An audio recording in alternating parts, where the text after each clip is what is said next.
Bueno, buenos días a todos y todas. Comisionada de Salud Mental, Belén González, Director General de Salud Pública y Equidad en Salud, Pedro Gullón, Directora de la División de Control de VIH, ITS, Hepatitis Virales y Tuberculosis, Julia del Amo, representantes y asociaciones de VIH y Salud Mental, señoras y señores.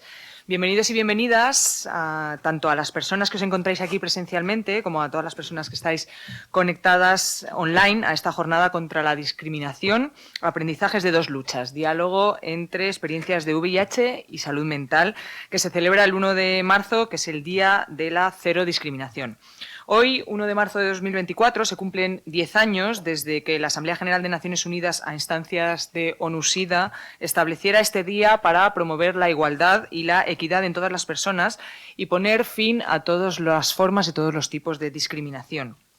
Desde el Ministerio de Sanidad queremos sumarnos a esta iniciativa global y entre todos contribuir a una sociedad libre de discriminación, porque el estigma y la discriminación dañan la salud física, la salud mental y la salud social. ¿Por qué una jornada sobre estigma y discriminación asociada tanto a la salud mental como a la infección del VIH? Pues bien, porque sois las personas afectadas por estas patologías las que más habéis experimentado el estigma y la discriminación y las que más lo habéis cuestionado, y porque sois los protagonistas del cambio. Las personas con problemas de salud mental han sido sistemáticamente estigmatizadas y discriminadas a lo largo del tiempo por su condición, viendo reducido considerablemente sus derechos y su acceso a las oportunidades sociales y sanitarias. También para las personas con el VIH, el estigma y la discriminación ha sido y sigue siendo un problema al que tienen que seguir enfrentándose y que también limita sus derechos y el acceso a oportunidades sociales y sanitarias. En el caso de la infección por el VIH, fue la emergencia de una enfermedad infecciosa y mortal en los años 80 la que propició un cambio profundo, radical, de muchos aspectos de la salud pública y de la medicina asistencial. Por ejemplo, se cambió el paradigma en aspectos como el consentimiento informado, como el testamento vital, como el derecho al tratamiento para todas las personas en todos los lugares del mundo, la dignidad de las minorías y la participación de los y las pacientes en la toma de decisiones que afectaban a sus propias vidas. Por eso quiero destacar que desde el primer momento se puso la lucha contra el estigma y la discriminación asociadas a esta infección, una de las más estigmatizadas de toda la historia, como la piedra angular de la respuesta. Así, desde un enfoque basado en los derechos humanos y en la equidad en salud, nos gustaría plantear este intercambio de aprendizajes entre las respuestas al VIH y a los problemas de salud mental, ya que para poder avanzar hacia una sociedad más inclusiva, más justa y más respetuosa de la diversidad humana en todas sus formas, es necesario abordar el estigma y la discriminación desde un enfoque multidisciplinar y multisectorial.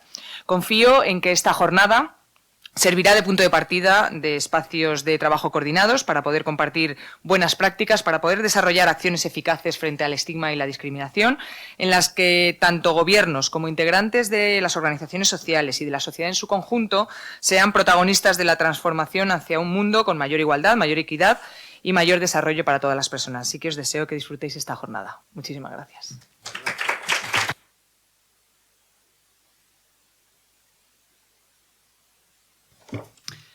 Buenos días. Mi rol hoy va a ser de moderador del acto, así que seré breve en palabras porque estaré bastante preocupado por el tiempo. Pero no sabéis la ilusión que me hace poder moderar un acto como este, donde estamos juntando muchas cosas en una, intentando tratar un problema tan grave como es la discriminación y como es el estigma, desde un punto de vista global, cogiendo las acciones y la historia que hay sobre el VIH y viendo también cómo podemos aplicar esas lecciones en salud mental. Esta forma de actuar en conjunto creo que es una seña de buenos tiempos, de intentar ver lecciones del pasado para poder construir un futuro mejor. Saber hasta dónde hemos llegado, saber cómo podemos avanzar adelante y cómo podemos trasladar esas lecciones hacia otros lugares. Y es que el tema de estigma y discriminación es un tema importantísimo desde una dirección de salud pública. Desde luego, ¿no? Es un tema que tiene que ver con la participación, que es una de nuestras funciones, que tiene que ver con la autonomía de las personas que tienen alguna condición y también tiene que ver con la equidad en salud. Así que es algo que es para nosotros algo central y que vamos a desarrollar en el futuro. Desde luego, para mí es un auténtico honor y placer la gente que trabaja en la Dirección General de Salud Pública y con la que colaboramos también como el Comisionado de Salud Mental para que podamos estar aquí y además contar con participación de diferentes colectivos y todas las personas que estáis aquí. Así que muchísimas gracias y de verdad no sabéis el honor que es para mí estar aquí hoy. Voy a contar un poquito ¿Cómo vamos a organizar la jornada? Aunque habéis recibido ya seguro el programa. Primero tendremos una mesa técnica sobre salud mental, la lucha contra el estigma, Estrategia Nacional de Salud Mental. Luego hablaremos del Pacto Social por la No Discriminación y la Igualdad de Trato asociada al VIH. Luego hablaremos sobre la reunión de alto nivel de VIH y derechos humanos. Y tenemos después una mesa en diálogo de las dos luchas, aprendizajes, convergencias y caminos por recorrer. Y la cláusula final la comisionada de salud mental. Así que esta es un poco la jornada del día. Así que sin más dilación vamos a empezar con la primera mesa. La primera mesa técnica de salud mental, la lucha contra el estigma de Estrategia Nacional de Salud Mental 2022-2026.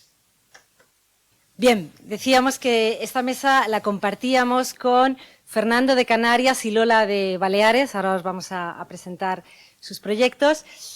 Con lo cual vamos a empezar en esta mesa. ¿Qué queremos compartir con vosotros? Queremos compartir la lucha contra el estigma a través de la estrategia de salud mental. Ponemos, por favor, la... Bueno, os voy contando. Lo primero que tenemos que hacer para ver cómo es esa lucha es conocer la estrategia de salud mental, ¿vale?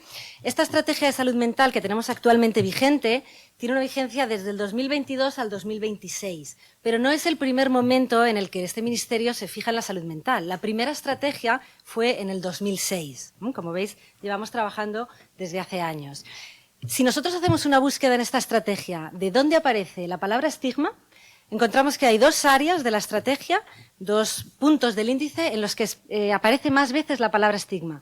Esas dos áreas son, una de ellas, la justificación. ¿Por qué es necesaria una estrategia de salud mental? ¿Y qué nos dice en ese apartado? Nos dice que, fijaros, a pesar de que todos nosotros podemos sufrir un problema de salud mental, la sociedad estigmatiza a las personas que tenemos problemas de salud mental, las discrimina. Las discrimina. Bueno, ese estigma, ¿por qué se produce ese estigma? Se produce por los prejuicios, se produce por todos los mitos que han acompañado al estigma en salud mental. Muchas veces es la falta de información, la falta de toma de conciencia de lo que supone un problema de salud mental. Esa estrategia os decía que por encima de lo que son muchas veces los síntomas del problema de salud mental, las principales barreras a las que se encuentran las personas es esa etiqueta del estigma. Esa etiqueta que muchas veces no es teórica, se concreta cuando tú vas a lo mejor a alquilar una vivienda, cuando vas a lo mejor a progresar en tu carrera profesional, muchas veces el estigma te está limitando, te está suponiendo un problema. Es decir, ese estigma, además de mucho sufrimiento, supone la dificultad en la recuperación y la inclusión de las personas con problemas de salud mental. Ese estigma te desalienta a buscar tu propia mejoría. Especialmente virulento, tenemos que decirlo porque en toda la estrategia está presente desde la perspectiva de género, especialmente virulento si eres mujer. Bien, el otro apartado de la estrategia en el que os decía que aparece mucho el estigma es en las líneas estratégicas. Esta estrategia tiene 10 líneas estratégicas que veis ahí.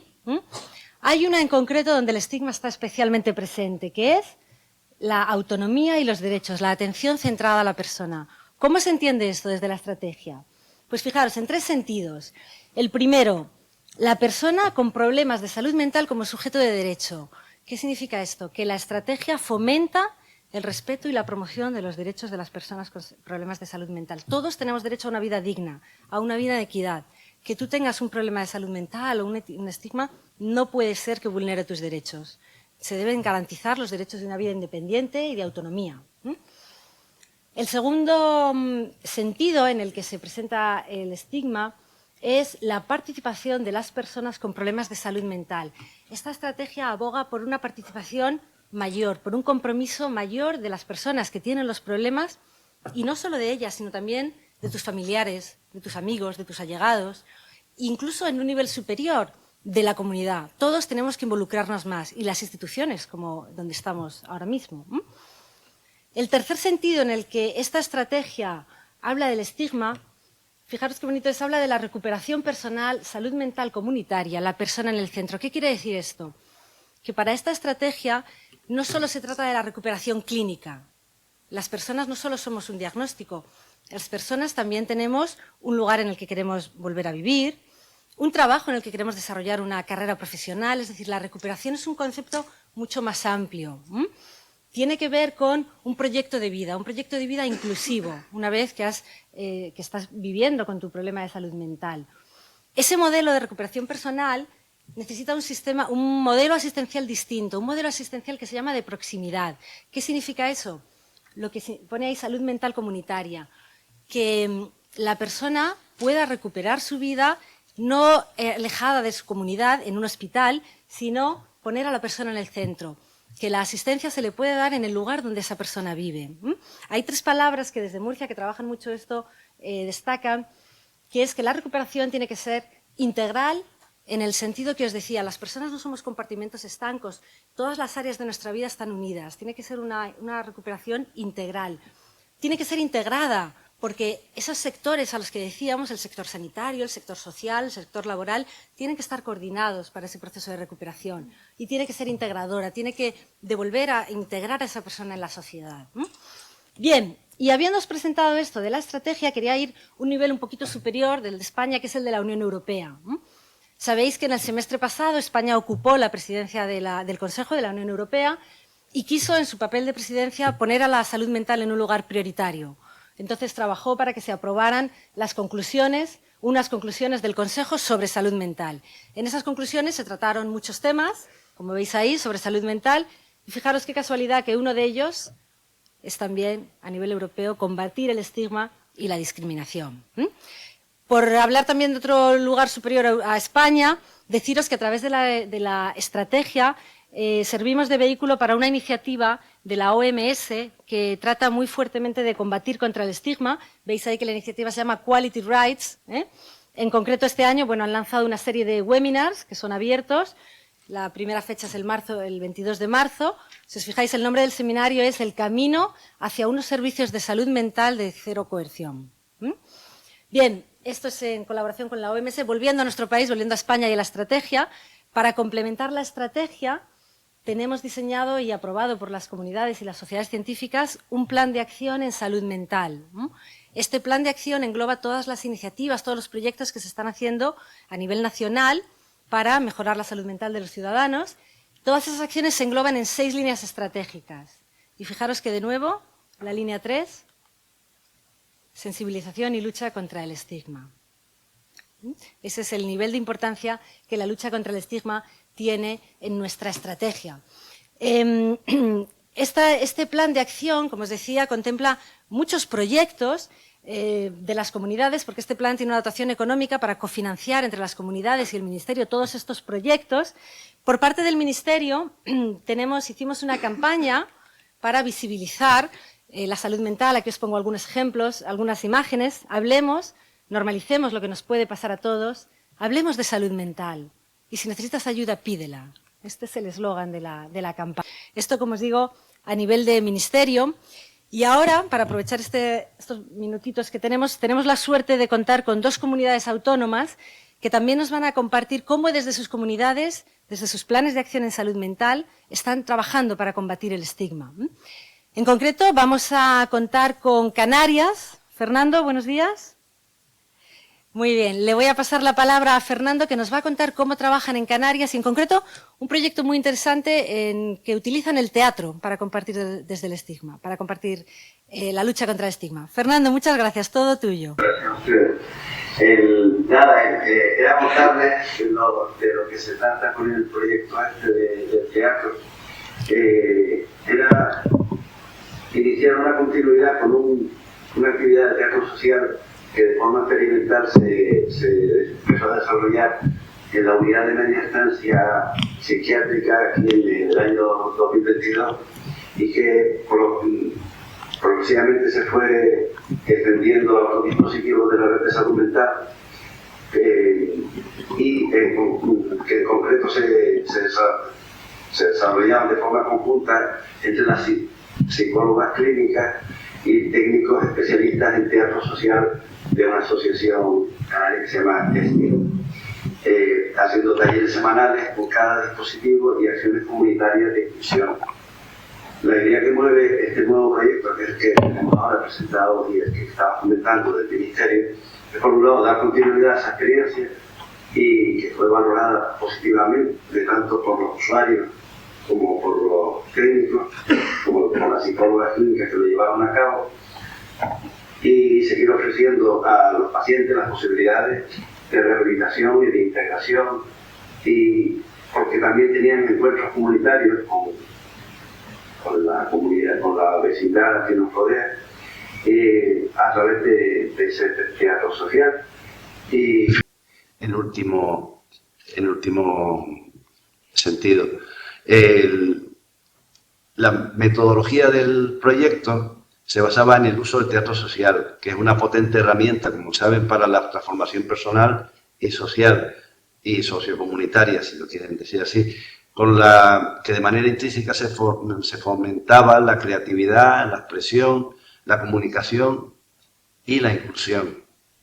Asimismo, ayudaba también a mejorar las habilidades sociales y la confianza de las capacidades propias, fomentando el trabajo en equipo y ayudando a la resolución de conflictos, trabajando figuras y valores como el respeto, la solidaridad, la diversidad, el diálogo y todos aquellos sobre los que se necesite o se quiera intervenir desde el punto de vista terapéutico. Este teatro social tiene su origen en la experiencia del teatro pobre de Grotowski y se apoya en la metodología de Augusto Boal, que promueve procesos de liberación interior según el enfoque de la pedagogía del oprimido, de Freire, y que se adapta perfectamente a las características del colectivo con el que queremos trabajar. Y toda esta serie de encuentros que se fueron haciendo durante el año entre los pacientes y los terapeutas dio lugar después a una obra de teatro. Eran pequeños talleres que se iban haciendo durante el año entre pacientes, terapeutas, incluso vecinos, y a lo largo del año se iban desarrollando y daban como conclusión final una obra de teatro en la que participaban los pacientes. Y eso, grosso modo, es la historia del proyecto. Y si quieren, después ya pues comento alguna cosa más, pero bueno, para no dilatarnos mucho en el tiempo. Pero bueno, que era eso. El proyecto es intervenir con los pacientes, favorecerles su desarrollo personal y la inclusión, y como forma también de luchar contra el estigma. Fernando, estupendo, muchas gracias. Creo que además tienes algunas imágenes, nos habíamos pasado, vamos a ponerlas para... Muchísimas gracias. Nada, gracias a ti. Vamos a ver las imágenes de lo que nos has contado, estas personas que llevaban a cabo lo que terminó siendo una obra de teatro. Fernando es director general de Salud Mental y Adicciones en Canarias. Estos son los carteles. Estos son... Vamos a ver, eran 3 grupos, se formaron en un principio 3 grupos dinamizados por 3 psicólogas clínicas. Empezaron con la unidad de media estancia, pero después también se animaron y fueron incorporando de la unidad de larga estancia y de las unidades de salud mental. Muy bien. Mira, aquí tenemos esta foto y aquí tenemos esta foto. Ahí se ven los usuarios, los internos. Eso es. Con el grupo de teatro y familiares. Fenomenal. Pues muchísimas gracias, Fernando, por contarnos cómo combatís el estigma desde Canarias a través del teatro. Muchísimas gracias. Muchas gracias. Estupendo. Y vamos a pasar ahora a la otra comunidad que comparte la mesa, que es la comunidad de las Islas Baleares. Buenos días. Bueno, también deciros que acompaña a Alicia González, que es la directora general de Salud Mental, que también está con nosotros aquí. Y gracias en primer lugar por invitarnos, por querer que estuviésemos presentes en esta jornada. Gracias, Fernando, por tu exposición de Isla a Isla. Muchas gracias a ti, Lola. Nosotros también... de isla a isla, sí. Y bueno, es que todo el tema del teatro también a nosotros nos apasiona. Es una herramienta, pues bueno, indispensable también en el tema de la lucha contra el estigma, todo lo que se relaciona con la cultura y el arte. Nosotros, desde el anterior plan de salud mental de las Islas Baleares, en 2016, se creó un grupo de trabajo para trabajar una de las líneas del plan, que era la lucha contra el estigma. Este grupo de trabajo pues ya nació con una visión muy interinstitucional, ¿no? Porque nos parecía que era la forma de que la lucha contra el estigma fuese transversal. Ya sabéis, ¿no? Como se ha dicho también al inicio de esta jornada, el estigma lo impregna todo. Entonces hemos seguido en esa línea de trabajo. Ese grupo de trabajo se mantuvo, es un grupo de trabajo en el que participan instituciones, entidades, activistas, porque nos parece fundamental que la voz de la persona esté presente en todo lo que hagamos. Y este año, pues con el plan de acciones del Ministerio, hemos decidido darle un empuje a todo el tema de la coordinación, como han comentado Natalia, y seguir trabajando de esta forma transversal e interinstitucional. Lo que vamos a hacer es todas las actividades que ya estábamos llevando a cabo, que son muchas, que se hacen desde muchas instituciones y desde las entidades, encontrar un hilo común, de forma que eso le dé más soporte y asegure la continuidad, porque nos parece que todo lo que se haga contra el estigma tiene que tener una continuidad, porque las acciones puntuales se quedan ahí en acciones puntuales y es muy importante entenderlo desde aquí, desde la coordinación y desde la continuidad. Estamos preparando una serie de sesiones formativas, informativas, para otros profesionales del ámbito comunitario, como son todos los del ámbito municipal, los servicios sociales, Infolobe, todo lo que tiene que ver con empleo. A su vez, también vamos a introducir en toda la formación de los residentes de las unidades docentes, tanto la multiprofesional de salud mental como las unidades docentes de Baleares, pues una especie de píldoras informativas con la presencia también de activistas.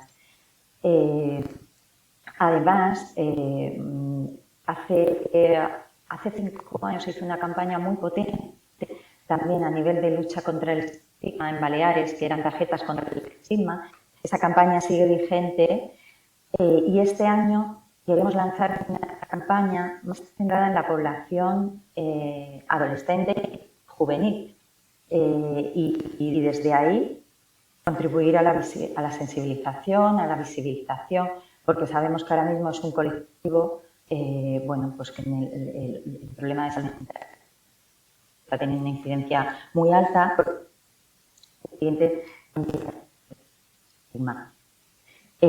Como siempre, y a través del 10 de octubre y este año, pues aprovechando este empuje, ¿no? De que hemos contratado a un técnico pues, que trabaja exclusivamente en hacer de enlace con este grupo y las de buenas prácticas en salud mental, en la que vamos a intentar visibilizar pues, todos aquellos proyectos y programas que se hacen desde diferentes ámbitos y poder compartirlos, ¿no? Porque, como repito, ¿no? Lo fundamental de que a veces hacemos muchas cosas y a veces no todo el mundo conoce todo lo que hacemos, ¿no? Y nos parece imprescindible aunar ese esfuerzo, ¿no? Pues más juntos, más cerca, más unidos, ¿no? Pues más fuerza en la lucha contra el estigma y la defensa de los derechos humanos en salud mental. Y bueno, hasta ahí el resumen, ¿no? de algunas de estas. Muy bien, Lola, estamos llevando a cabo desde Baleares. Fenomenal. Gracias. Pues muchísimas gracias a ti, Lola, que además es festivo en Baleares y sé que tanto Alicia como tú estáis haciendo el esfuerzo. Sí.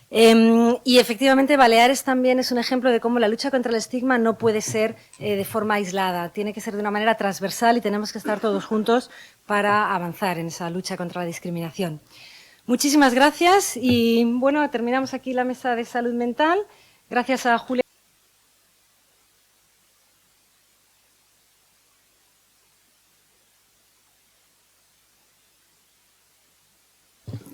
Bueno, muchas gracias por esta primera mesa técnica. Ahora vamos a pasar a hablar del Pacto Social por la No Discriminación y la Igualdad de Trato Social VIH y tenemos aquí a Ana Kertin, que es la que lo va a presentar, así que muchas gracias. Pues buenos días. Yo os voy a explicar y voy a hablar del Pacto Social por la No Discriminación y la Igualdad de Trato Asociada al VIH. que está enmarcado en nuestro plan estratégico para la prevención y el control de la infección por el VIH y las ITS en España 2021-2030, de una manera transversal en los diferentes puntos en los que se aborda. El pacto social es una buena práctica que se realiza con un abordaje integral, un abordaje de manera intersectorial, multidisciplinar y participativo de diferentes actores. Voy a poneros un poco en antecedentes de cómo se desarrolla esta buena práctica, cómo se desarrolla este pacto social. En 2021 se constituyó un grupo de trabajo multisectorial formado pues, por la Administración, por comunidades autónomas, por diferentes organizaciones sindicales, empresariales, medios de comunicación, sociedades científicas y universidades. Se estuvo trabajando en este borrador de este pacto social, que se envió a ONU-SIDA y a la Comisión Europea y fue valorado muy positivamente. Desde 2012 hasta 2017 el pacto social se para, hay otras prioridades y en 2017 se vuelve a rescatar esta buena práctica, este pacto social, se revisa, se actualiza, se vuelve a compartir y ya el 27 de noviembre de 2018 se presenta en el Ministerio de Sanidad. Se presenta en el Salón de Actos del Ministerio, contamos con la entonces ministra de Sanidad, María Luisa Carcedo, ministro del Interior, teníamos representantes también de los planes autonómicos de VIH, contamos con la consejera de Sanidad del Gobierno de Aragón, contamos también con las organizaciones no gubernamentales, con el vicepresidente del Comité Asesor y Consultivo y con la directora del anterior Plan Nacional sobre el SIDA. Este pacto social está suscrito por diferentes agentes sociales e institucionales que son clave en la respuesta frente al VIH y el objetivo es eliminar el estigma y la discriminación asociadas al VIH, garantizando la igualdad de trato y de oportunidades, la no discriminación y el pleno ejercicio de los derechos fundamentales de las personas afectadas. Tiene diferentes líneas de actuación, son estas 4 líneas: favorecer la igualdad de trato y de oportunidades, trabajar en favor de la aceptación social, reducir el impacto del estigma en las personas con el VIH y generar conocimiento que oriente las políticas y las acciones frente a la discriminación. El pacto social cuenta con un comité coordinador con representación de la división de los planes autonómicos de VIH a través de Andalucía, Cataluña y País Vasco, de la coordinadora de ONGs de VIH de España, CESIDA, de SEISIDA, GESIDA, Trabajando en Positivo y la Universidad de Alcalá. Además, contamos con una forma de adherirse, de participar en este pacto social, que es, bueno, pues adhiriéndose, te puedes adherir tanto a título individual como las organizaciones o instituciones, un poco con el objetivo de apoyar este pacto social. A día de hoy contamos con 536 adhesiones al pacto social. También contamos con un plan de comunicación online, tenemos una página web específica del pacto social, con presencia en redes sociales, un blog con publicaciones de forma periódica y también realizamos campañas de comunicación online. Voy a comentaros un poco cuáles han sido los avances en el marco de este pacto social desde que se puso en marcha hasta el día de hoy.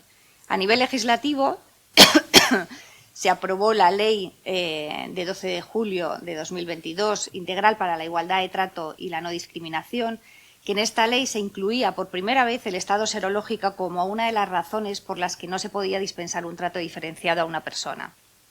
También en la Ley de Deporte de 2022 se introducían medidas a favor de la igualdad y contra cualquier tipo de discriminación, haciendo también referencia a la discriminación por el VIH.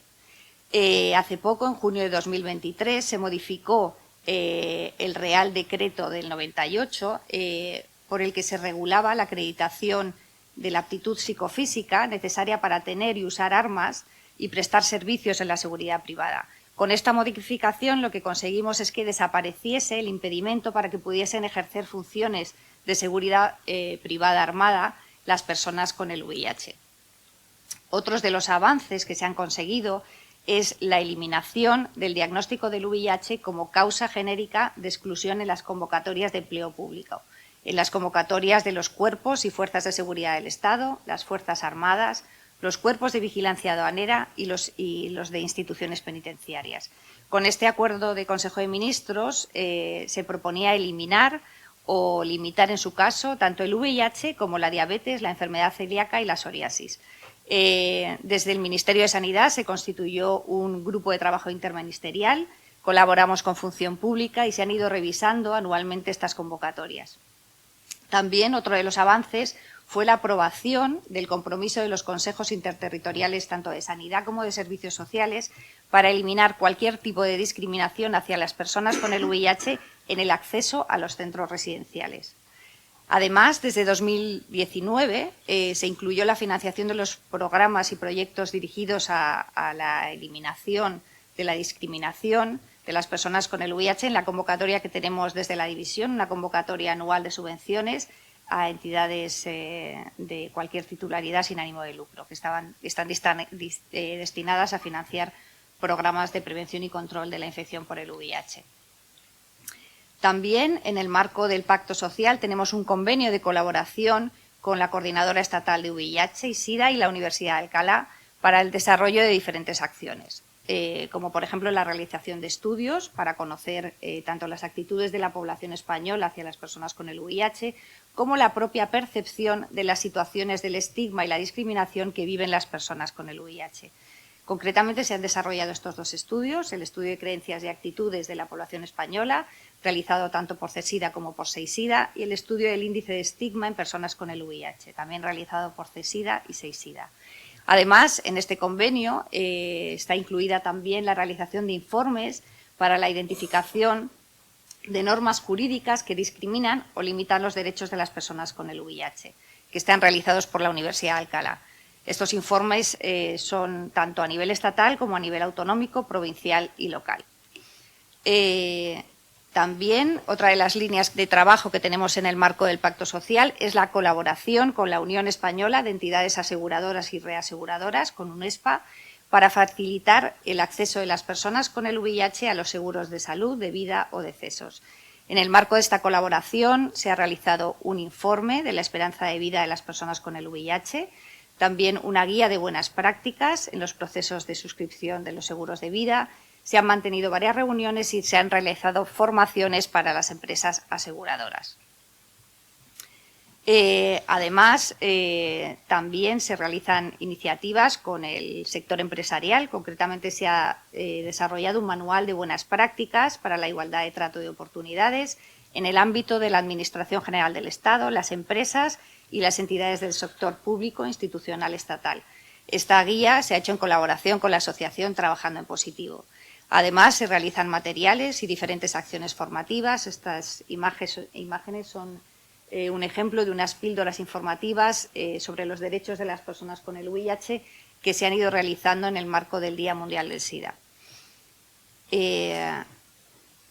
También otras acciones de visibilización en el marco del Pacto Social son las diferentes campañas frente al estigma y la discriminación que se han realizado desde el Ministerio de Sanidad a lo largo de diferentes años. Podéis ver tanto las que se realizaron desde el 2017 a 2020, la que se realizó en 2021 y 2022 y la que se realizó el año pasado.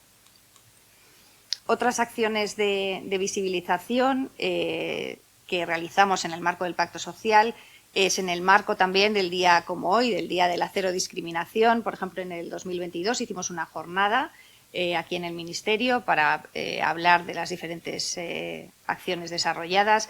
Y el año pasado pudimos contar aquí en el Ministerio de Sanidad, en el Salón de Actos, con una representación de 6 mujeres con V, que contaban sus experiencias como mujeres que viven con el VIH, entre ellas sus experiencias frente al estigma y la discriminación que habían sufrido, que sufrían por tener esta infección. También entre las acciones de visibilización, por ejemplo, el año pasado pudimos contar con el estreno en el Salón de Actos del documental Soy Visible, que aborda la discriminación hacia las personas con el VIH, destacando el primer Pride positivo que se realizó en 2022. Y bueno, nos alegra mucho compartir con vosotros que ayer se pudo proyectar este documental en Washington, que contamos con la colaboración de la Embajada de Colombia y con la observadora permanente de España ante la OEA. Y la verdad que tuvo muchísimo éxito y es para nosotros un placer poderlo compartir con vosotros, teniendo aquí a CESIDA también, que imagino que están súper contentos de haber podido proyectar este documental. Otra de las acciones también, como he comentado, es el trabajo que se hizo en colaboración con CESIDA en el marco del Pride Positivo, tanto en 2022 como el año pasado en 2023, tanto en el marco del orgullo como en la marcha que se hizo para visibilizar a las personas con el VIH. Y ya finalmente comentaros que toda esta información la podéis encontrar en la página web, en el apartado del Pacto Social. Dentro del apartado de la división hay un apartado de Pacto Social donde están colgados todos los informes disponibles hasta el momento con el análisis de la normativa. Hacemos anualmente informes de seguimiento de las acciones que se realizan durante el año. También los estudios realizados están en esta página web y los diferentes documentos. Lo mismo la página del Pacto Social, donde se incluyen, además de todo esto, información en el blog, y las diferentes organizaciones que se adhieren pueden compartir sus experiencias. También os animo a que os adhieráis al Pacto Social. Y ahora cedo la palabra a Julia del Amo, que va a hablar de la presidencia española. Muchas gracias. Muchas gracias, Ana. Es un placer escuchar todo lo que ocurre en el Pacto de No Discriminación. Y ahora es para mí un honor presentar a Julia del Amo, la directora de la División de Control de VIH, ITS, Hepatitis Virales y Tuberculosis, que nos va a hablar de la reunión de alto nivel que se produjo durante la presidencia española en Europea sobre VIH y derechos humanos, acción política para alcanzar cero estigma. Muchas gracias, Julia. Muchas gracias, Pedro. Gracias, director. Gracias, Ana. Y gracias a todas las personas que estáis aquí, presencialmente y online, esta mañana. Cuando España asumió la presidencia del Consejo de la Unión Europea, nos plantearon una serie de opciones de temas que podríamos identificar como prioritarios. Y para nosotros pues, fue un honor que nos permitieran proponeros la eliminación del estigma y la discriminación asociadas al VIH como una de las prioridades políticas. Eso fue así realmente por el trabajo que os ha contado Ana, que veníamos haciendo en el marco del Pacto Social y por la discriminación y la igualdad de trato. Dentro de las cosas que nos plantearon fue qué aspectos pueden poner en valor el trabajo que ha hecho España, dónde podemos sacar músculo y cómo puede esta acción europea reforzar la acción del país. Y qué mejor que el trabajo que habíamos hecho en la eliminación del estigma y la discriminación asociados al VIH.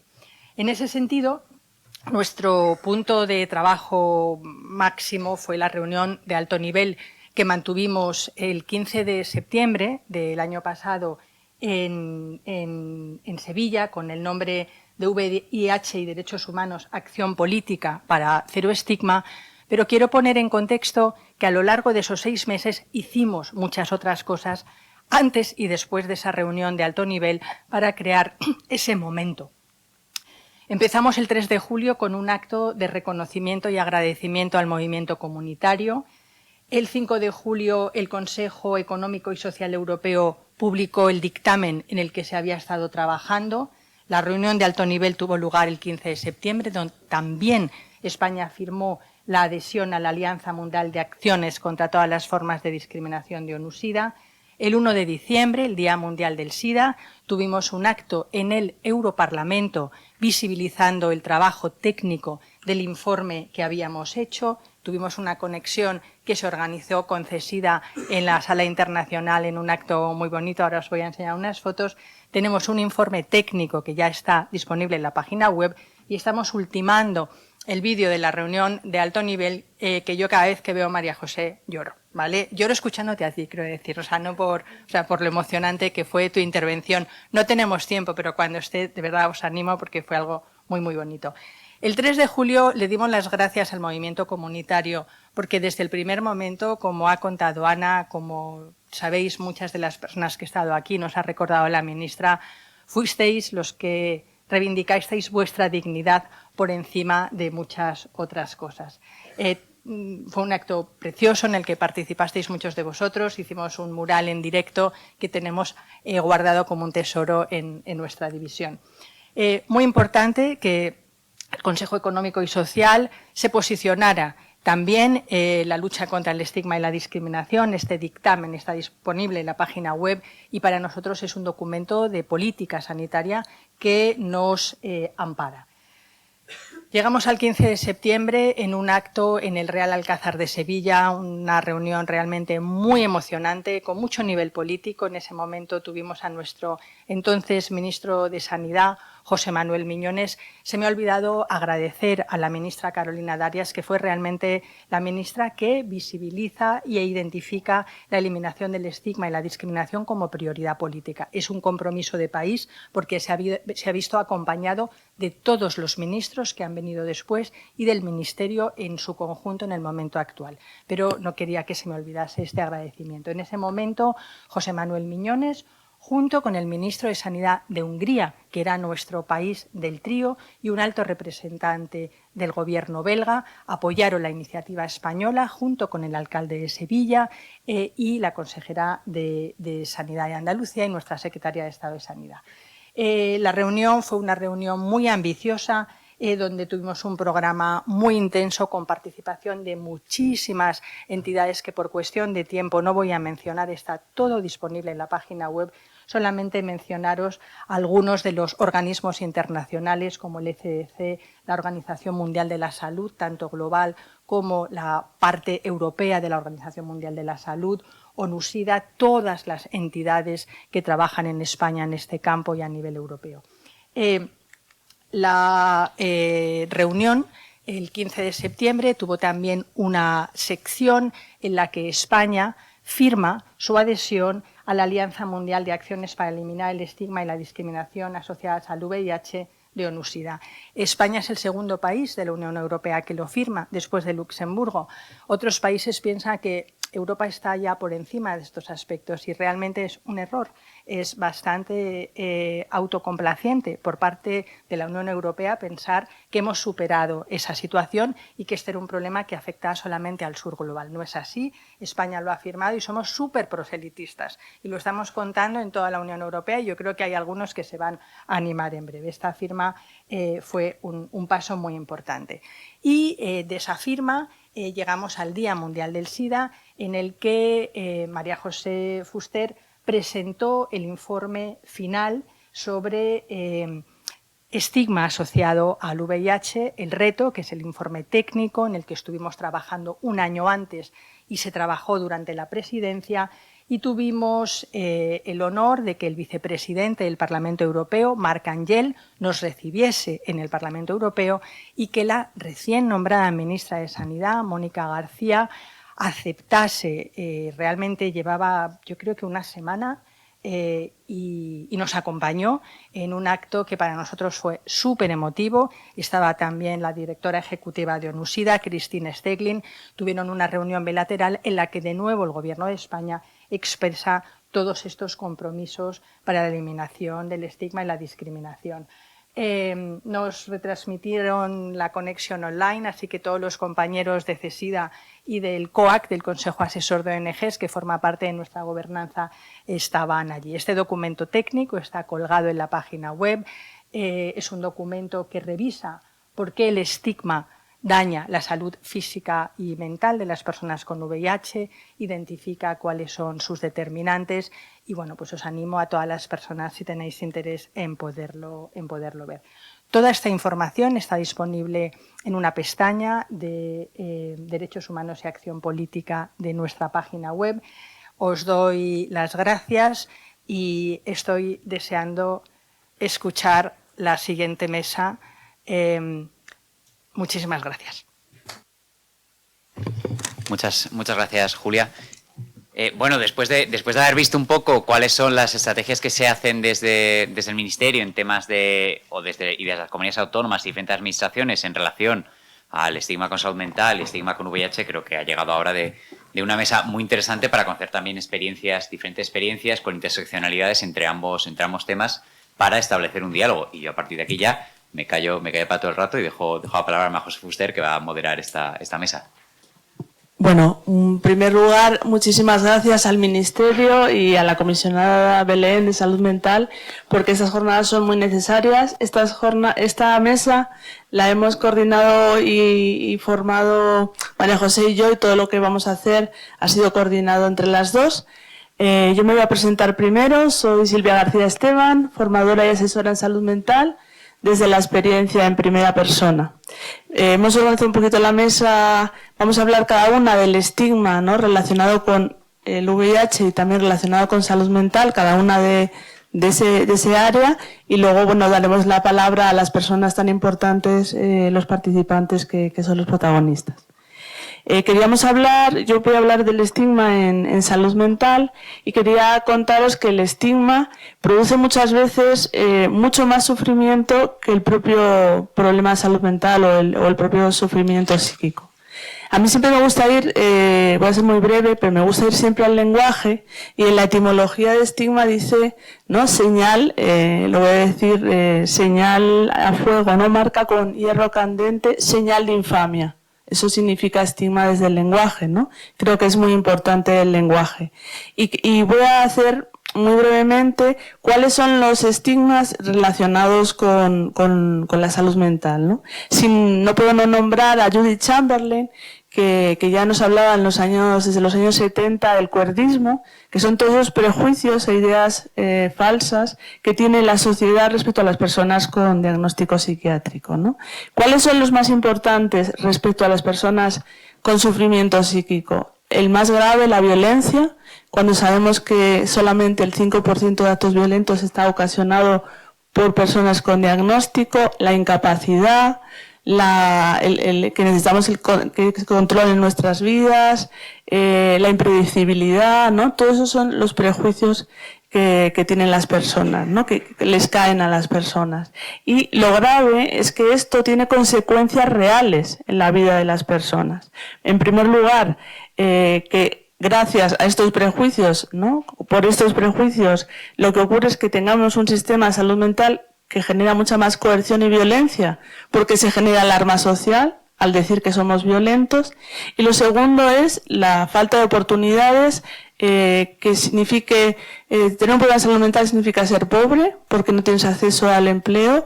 Somos el colectivo de personas con más discriminación laboral, y entonces no tienes acceso a los derechos ni económicos ni sociales, ¿no?, ni la participación social. Entonces, desde ahí es donde quiero hablar, y le voy a pasar la palabra a mi compañera María José. Gracias, Silvia. Yo soy María José Fuster, y además de mis cargos profesionales que pone en el programa, que soy profesora de la UNED y que soy directora de SEISIDA, sobre todo soy una mujer con VIH desde hace 34 años y activista desde hace más de 30. Y en calidad de eso estoy aquí, y quiero decir y expresar lo emocionada que estoy por estar aquí, por esta confluencia de estigmas, agradecer a la ministra, al director general, a la directora de la división y a la comisionada que nos haya unido en este camino, que espero que sea de largo recorrido, porque ya que te has ido a la antigua Grecia, también nos podemos ir hasta Goffman, ¿no?, y cómo Goffman clasificaba los estigmas, y ya allí confluíamos el estigma de la salud mental y el del VIH cuando clasificaba en los defectos del carácter, ¿no?, esas personas que nos salimos de la norma. Entonces, bueno, ahí ya tenemos toda una serie de cuestiones en común, aparte de que las personas con VIH tenemos una prevalencia, una probabilidad del 63% mayor de tener problemas de salud mental que la población general. Es cierto también que compartimos una serie de estereotipos, el de la peligrosidad, por ejemplo, como en vuestro caso, por otros motivos, no porque vayamos a agredir, sino que podemos transmitir la infección. Tenemos también unos estereotipos relacionados también con la falta de capacidad, pero sobre todo con la atribución de culpa. Nos merecemos lo que nos ha pasado porque nos lo hemos buscado, es un típico estereotipo. Y luego compartimos algo común, un reto común, que es que en la mayoría de los casos podemos ocultar el estigma, y todo eso pues lleva una sobrecarga especial. Y luego, además de todo eso, nos enfrentamos a interseccionalidades. Las interseccionalidades, tanto no solo la salud mental y el VIH, sino otras que vamos a ver representadas en esta maravillosa mesa, en la que nos enfrentamos a retos multiplicados de un estigma que no solamente es una suma, sino un estigma mucho mayor.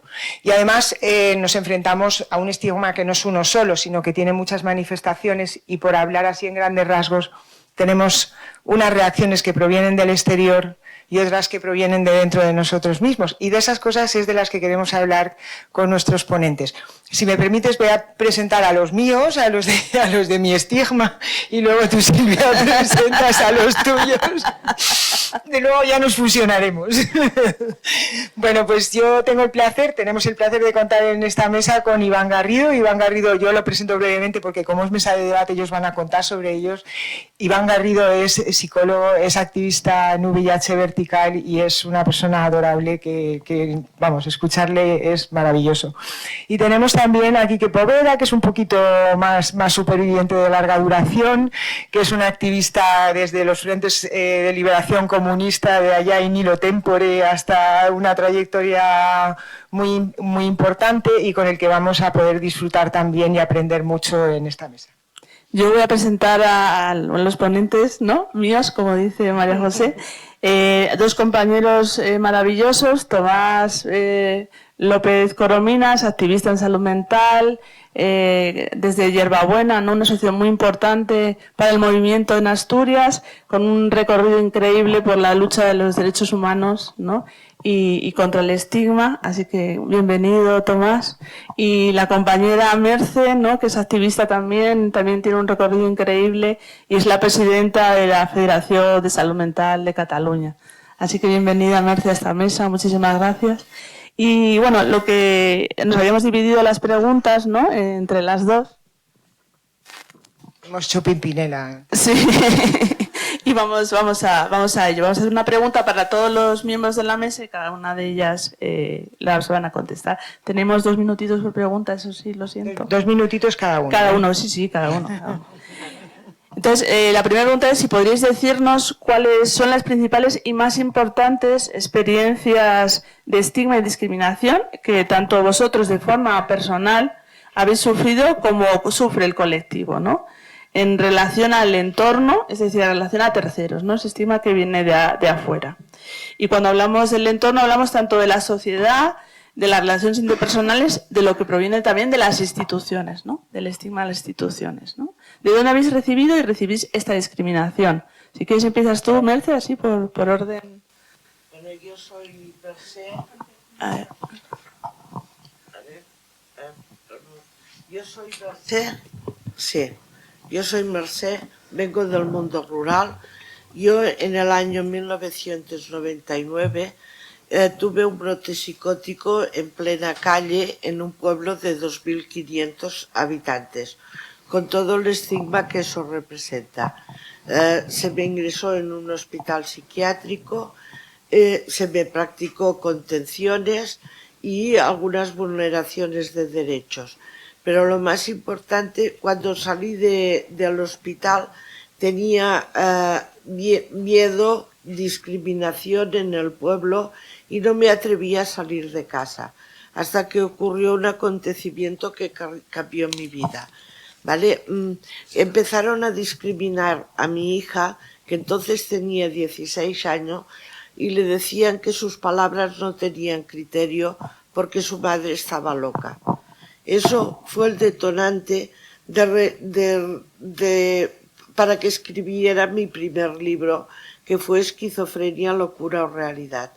Gracias a eso me reconcilié con el pueblo y aparte descubrí todo el mundo asociativo que en aquella época era muy desconocido. Y actualmente he superado el estigma, he superado al autoestigma, porque sé que lo peor que me pueden decir es que estoy loca, y eso ya lo sé. Y entonces le pregunto a la otra persona, ¿y tú cómo estás de salud emocional? Y ese es mi lema para defender el estigma. ¿Vale? Muchísimas gracias, Mercé.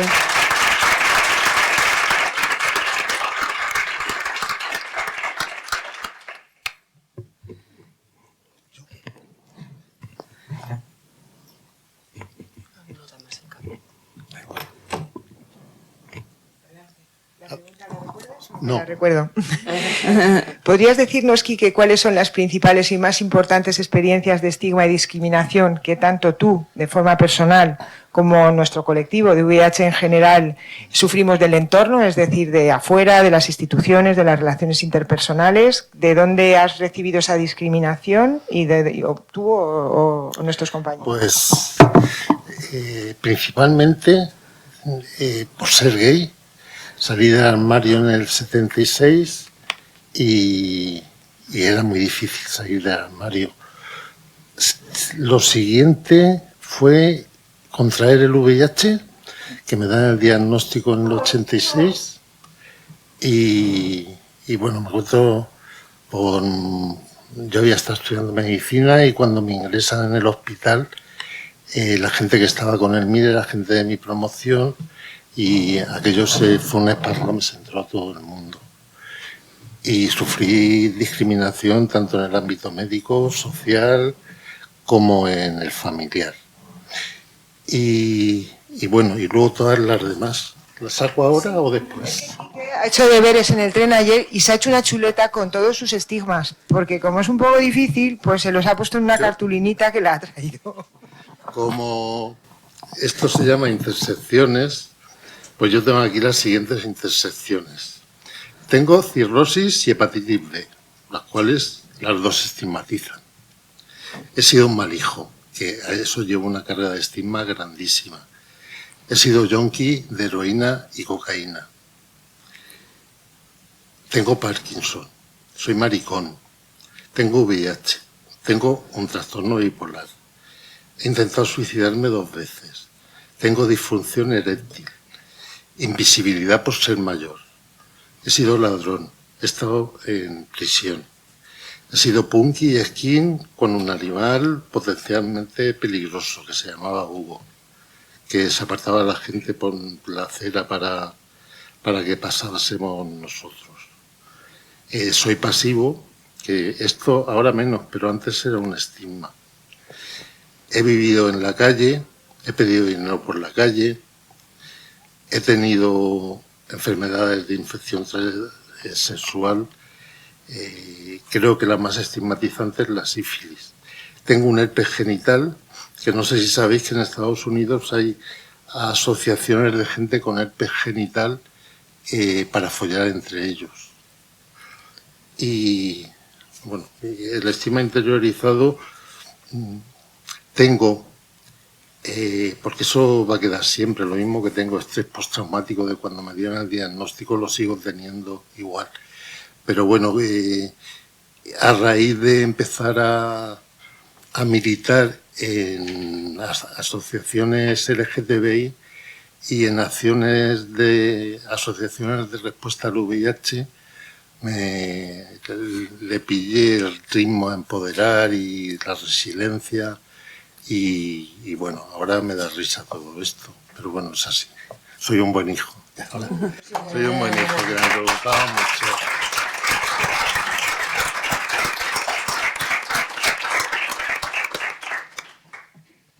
Joder.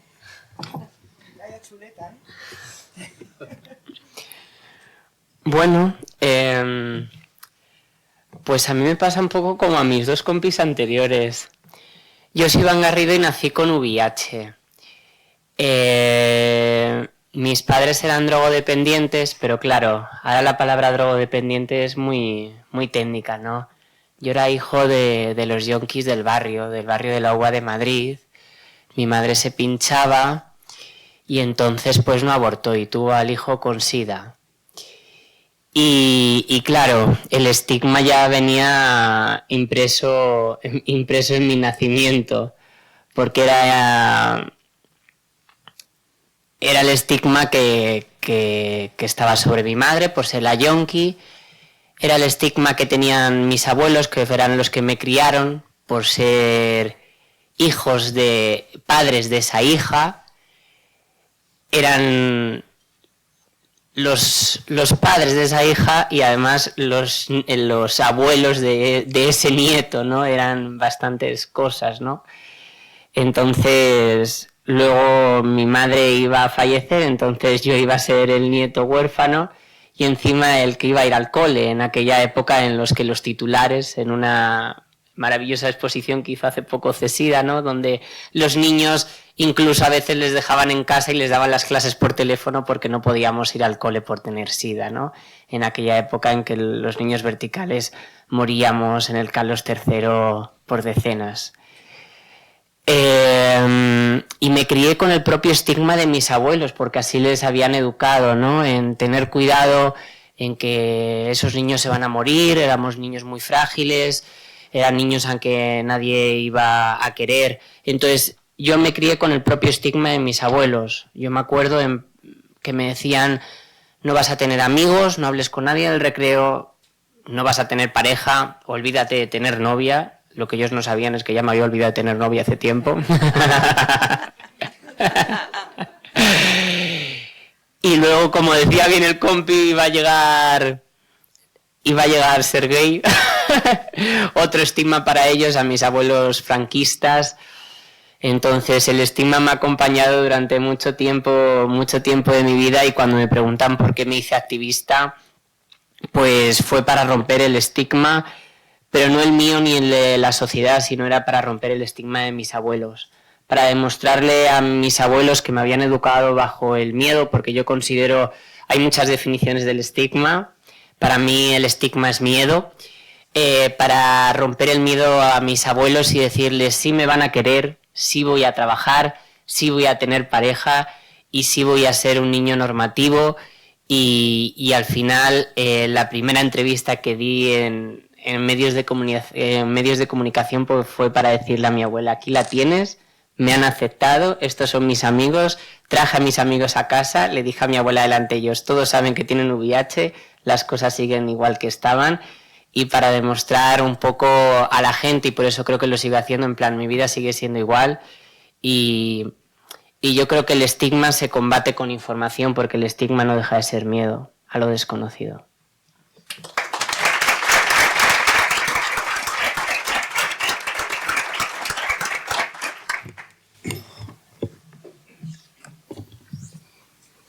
Bueno, buenos días. ¿Cómo era? Experiencias de... Sí. Sí. ¿Lo quieres leer o no? No era una contestación. Yo también me hago chuletas, pero bueno.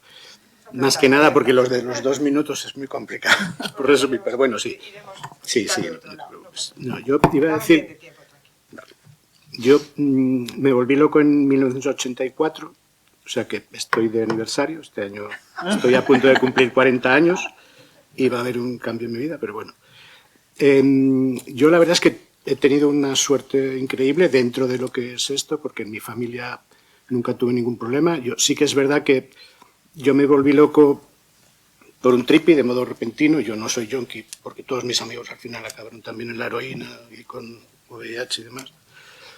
Y a mí el tripi me sacó de eso. Pero bueno, la cosa es que yo tuve la suerte, como lo mío es más o menos intermitente, digamos, me escondí, entonces no tuve, digamos, consulta, no entré en el mundo de la psiquiatría hasta después de haber estudiado una carrera, cosa que, por lo que he visto con otros compañeros, pues a lo mejor no habría podido hacer, porque lo primero que te recomiendan es que no estudies cuando tienes algo psicótico y esas cosas.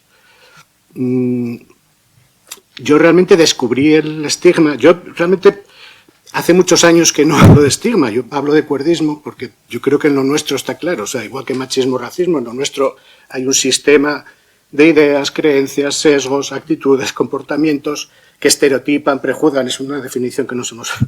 que estereotipan, prejuzgan, discriminan y agreden o generan violencia hacia las personas por el hecho de tener un diagnóstico psiquiátrico o ser tachados de locos, ¿no? Siempre desde una posición de superioridad basada en una presunción de cordura, en la presunción de que los demás están cuerdos, ¿no? Yo quiero decir que yo realmente no conocí lo que era el estigma, o más o menos, hasta que no entré en una asociación y empecé a conocer a otras personas como yo, que sí que realmente habían tenido otras vidas y demás.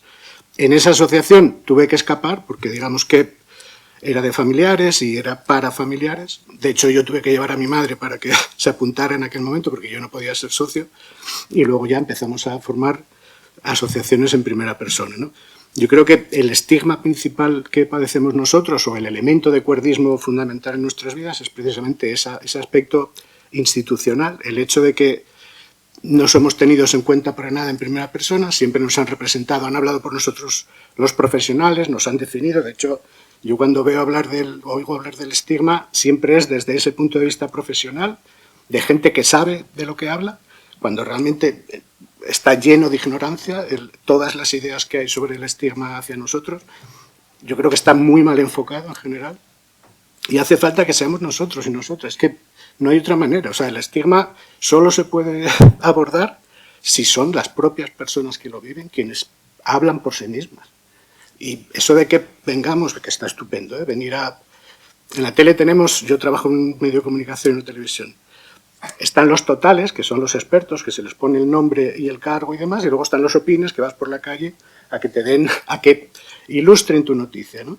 Nuestro papel siempre ha sido de opines, o sea, nosotros no participamos en nada, o sea, estamos al margen, sí, de vez en cuando nos llevan y nos traen, ¿no? Pero al final lo que hace falta es que nosotros seamos, y en ese sentido, en el ámbito institucional, es fundamental. Me da una envidia tremenda todo lo que he estado viendo de vuestras luchas, ¿no? Porque es que en lo nuestro, esa es otra, ¿no? Toda la historia que hay detrás de lo nuestro, que es de desierto absoluto. O sea, y ahí habría que hablar del cuerdismo, pero bueno, ya. Luego vamos a poder hablar del cuerdismo. Sí, vamos a poder. Muchas gracias. Vamos a pasar a la segunda preguntita que tenemos para vosotros, que es que hemos hablado de este estigma que proviene de afuera y queríamos preguntaros qué consecuencias directas tiene este estigma y discriminación que se recibe por parte de terceros en vuestro colectivo, es decir, cómo afecta a la vida de las personas que padecen problemas de salud mental o de VIH. ¿Podemos volver a empezar por Mercé? A mí particularmente lo que me ha afectado es la ayuda que he encontrado en el mundo asociativo, ¿vale? Yo también vengo en representación de la Confederación Española de Salud Mental y discrepo un poco con mi compañero. La Confederación participa en los proyectos y en la formación de muchas personas. Son 18 representan a 18 federaciones con 340 asociaciones, de las cuales hay muchas en primeras personas, y son 60.000 socios y socias y más de 3.600 voluntarios. Por lo tanto, estamos aportando un grado de conocimiento y de estrategias que creo que merece ser importante ser escuchado por la Administración, porque tenemos que incidir en políticas públicas, pero también considerando al mundo asociativo y a las entidades sin ánimo de lucro, porque también formamos parte de lo público, por decirlo de una manera, y darnos la oportunidad de escuchar nuestra voz es muy importante y es lo que agradecemos. Creo que las asociaciones empezaron a ser producto de que se desinstitucionalizó lo que entonces se llamaban manicomios y se pasaron a esa problemática de salir de la institución a las familias. Las familias se encontraron muy solas y no sabían cómo gestionarlo. Por eso se fundaron las asociaciones, que es verdad que en principio eran de familiares, pero poco a poco han ido integrando asociaciones de primeras personas. Y eso creo que ahora tenemos otro reto importante y no tenemos que caer en el mismo error, ¿vale? Se está hablando de sacar la corta y larga estada en las instituciones. Y si no formamos equipos bien equilibrados que puedan asesorar a las familias, nos vamos a encontrar con el mismo reto, que vamos a sacar las personas de las instituciones y vamos a otorgar su cuidado a las familias. Y eso a veces produce unas percepción de puertas giratorias, porque nos preguntamos cuántas atenciones tenemos, pero también tenemos que preguntarnos a cuántas personas repetimos esas atenciones. Y eso es muy importante. Tenemos que mirar la perspectiva de la salud mental y del VIH como una perspectiva interdepartamental. No somos no somos enfermedades con patas y no somos personas a trocitos. Tenemos que mirarlo desde una globalidad y estamos a tiempo, pero tenemos que luchar también porque no haya esa desesperanza en la juventud, que tenemos una juventud desesperada y va a haber muchos problemas de salud mental. Y por eso tenemos que luchar. Hay iniciativas que a lo mejor me estoy alargando en el tiempo. Si quieres podemos luego seguir y tenemos luego preguntas específicas para eso, así que no pierdas la memoria porque vas a tener oportunidad de continuar. Perdonad. Quique, te recuerdo la pregunta, ¿vale? ¿Qué consecuencias tiene el estigma que recibimos de la sociedad o de las instituciones en las personas con VIH? Pues el asco,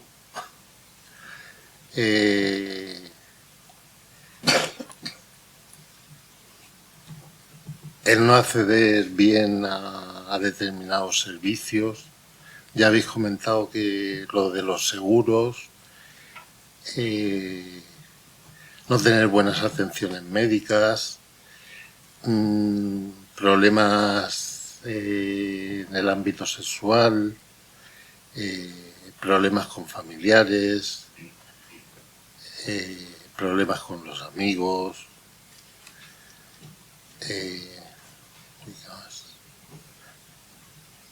no se me... He dicho suficiente. Tenemos además algunos datos del índice de estigma ilustrando eso, como por ejemplo que el 62% de las personas con VIH tiene miedo a ser rechazada por su pareja sexual, por ejemplo. Iván.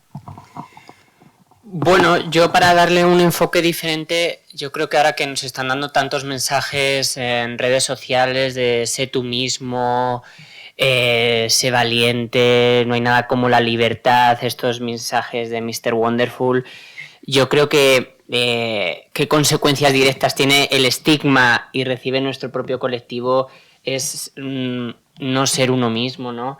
Al final, cuando tú te callas el diagnóstico de una patología, además de esta patología, ¿no? Al final te callas una manera de ser, una manera de enfrentarte a tu vida diaria o te enfrentas a ese miedo, ¿no? Porque al final ya no estamos hablando de mortalidad, estamos hablando de cronicidad, estamos hablando de calidad de vida. Ya en todas las conferencias a las que acudimos dejas de ser libre. Esa libertad se convierte en miedo y ese miedo se convierte en algo que esa libertad, y relacionado muy bien con estas jornadas, se convierte como en un pequeño problema o gran problema de salud mental, ¿no? Esa libertad te empieza a consumir, te empieza a crear un aislamiento social y ese aislamiento social al final es perjudicial, ¿no? Y cuántas personas, cuántos pacientes, cuántas personas usuarias del tejido comunitario de los que estamos aquí acaban en nuestras asociaciones pidiendo ayuda porque no se sienten libres, ¿no? Y no se sienten libres desde, como ha dicho el compi, de acceder a un seguro de vida, de un trabajo, de cómo le digo a mi pareja sexual que tengo VIH cuando no le puedo transmitir el virus, o sea, simplemente por miedo al rechazo. Y al final el estigma es miedo, pero es miedo al rechazo, y a un rechazo por nada, porque ¿cuántas personas no podemos transmitir el virus? Al final es un miedo imaginario, en el imaginario social, y estamos sufriendo y seguimos lacrando a nivel sociológico unos titulares de la época de los 80 que todavía nos siguen encadenando sociológicamente y todavía seguimos con ese peso de esos titulares, de ese miedo, de esa lacra social que nos hizo tanto daño, y todavía seguimos aquí con ese peso a nuestras espaldas. Y yo creo que eso es lo que hace nuestro propio colectivo. Y lo que a mí más me preocupa, y ya acabo, es dentro del propio colectivo, dentro y hablo como el colectivo LGTBIQ+A, cómo dentro del propio colectivo sigue habiendo tanta discriminación a las personas VIH positivas, a las personas que toman PrEP, a las personas indetectables, creo que tenemos que hacer, como decimos en Cataluña, un pensa, tenemos que reflexionar acerca de qué estamos haciendo mal como colectivo, como seres humanos, de por qué nos gusta tanto etiquetar, por qué nos gusta tanto juzgar, y en vez de poner la etiqueta en el otro, analizar qué debemos replantearnos para estar todo el día etiquetando. En julio Madrid se colapsa, todo colapsado, titulares, 2 millones de personas, 3 millones de personas, el mayor orgullo de toda Europa, pero en ese orgullo no paramos de etiquetar, mira esa carroza, mira ese que va con no sé qué, mira la otra, mira el otro, mira ese que se está acostando con ese que me enteré el otro día que tiene VIH, mira ahí que está la gorda, mira ahí que va la carroza trans. Debemos replantearnos que eso es estigma, pero eso no lo hacemos, pero luego nos gusta salir y tomar nuestro agua con misterio, pero no nos damos cuenta que eso es estigma. Entonces yo creo que ahí está, a reflexionar como colectivo de qué estamos haciendo mal y qué podemos hacer para solucionarlo. Tomás, ¿qué consecuencias tiene el estigma de la sociedad y de las instituciones en las personas con salud mental, con problemas de salud mental? Bueno, necesitaríamos varios días para... Pero bueno, no, yo sí me he hecho, y eso sí es chuleta, nosotros tenemos una lista de microcuerdismos, ¿no?, que decimos, o sea, igual que los micromachismos, los microracismos y demás, que son esos pequeños insultos o indignidades cotidianos, ¿no?, que no son en sí mismo cada uno, no tal, pero el problema es la acumulación. Está claro que hay un miedo al contagio también, a que tu problema de salud mental le afecte a la otra persona, entonces te evitan para evitarse problemas. Esa idea de la inteligencia inferior, ¿no?, que genera un trato humillante. La idea de incompetencia, que hace que se transmitan desconfianza en tus capacidades. La vergüenza, ¿no?, ese yo te apoyo, pero no lo digas, no voy a ser que... La minimización, que es no será para tanto, ¿no?, que eso genera una culpa terrible, porque parece que te estás quejando de balde, ¿no? La sintomatización, que eso, el hecho de que cualquier cosa que hagas que se salga un poco, la frase habitual es, ¿te has tomado tu medicación? En casa yo la he oído cantidad de veces. Yo creo que cualquier persona diagnosticada por la psiquiatría ha escuchado esa frase miles de veces ante cualquier situación. La condescendencia, por supuesto. O sea, condescendencia es... Bueno, y en los servicios de salud mental es una cosa ya que desborda por todas partes. El cuerdosplaining, eso del mansplaining y demás, eso de que te expliquen a ti qué es lo que tú vives, ¿no?, o cuál es tu... Que además es que ahí también tendríamos que entrar en... Goffman habla de que todo estigma tiene su ideología, ¿no? Hay una teoría detrás de cada estigma y una ideología.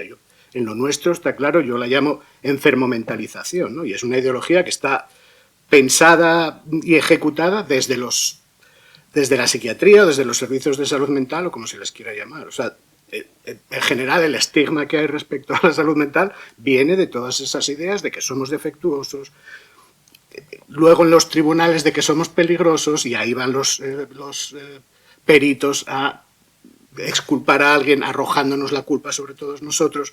Hay una serie de cuestiones. Yo por eso hablamos de cuerdismo, porque es una atmósfera general, o sea, no hay... Y la enfermomentalización, digamos que es el elemento contaminante, ¿no?, por decirlo de algún modo, que estamos respirando todos. El cuerdismo es algo que está en todas partes, está ahora aquí flotando porque yo soy cuerdista. O sea, yo siempre digo que los mayores cuerdistas, cuanto más cerca, más cuerdista, porque más, digamos, tienes la vivencia para relacionarla con esa atmósfera, más respiras, ¿no?, por decirlo de algún modo. Por eso, a continuación, son los familiares y son los servicios de salud mental, que es donde nos ven en nuestras peores situaciones, en los momentos de más vulnerabilidad, también las familias. Es lógico que tengan estigma, porque están viendo esa situación y además están O sea, están viendo esa situación y la están relacionando con esa enfermomentalización, que agrupa todo esto, el miedo porque somos peligrosos, el desprecio.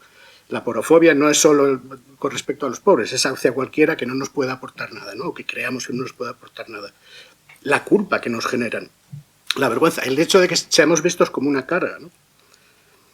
Y al final el problema fundamental, a mi modo de ver, lo peor de todo es el autoestigma, ¿no? Porque tú estás interiorizando toda esa atmósfera y te está pudriendo por dentro y la llevas 24 horas, 7 días a la semana. Justo vamos a hablar ahora del autoestigma, porque al final ese estigma social al final va calando en las personas y acaban interiorizándolo, ¿no? Y esa es la siguiente pregunta, ¿no? ¿Cómo creéis que os ha afectado, os afecta en vuestra vida y en las vidas de las personas del colectivo el autoestigma, ¿no? Una vez que uno ha sufrido el estigma y lo ha interiorizado. ¿Mercé? Bueno, una de las cosas que...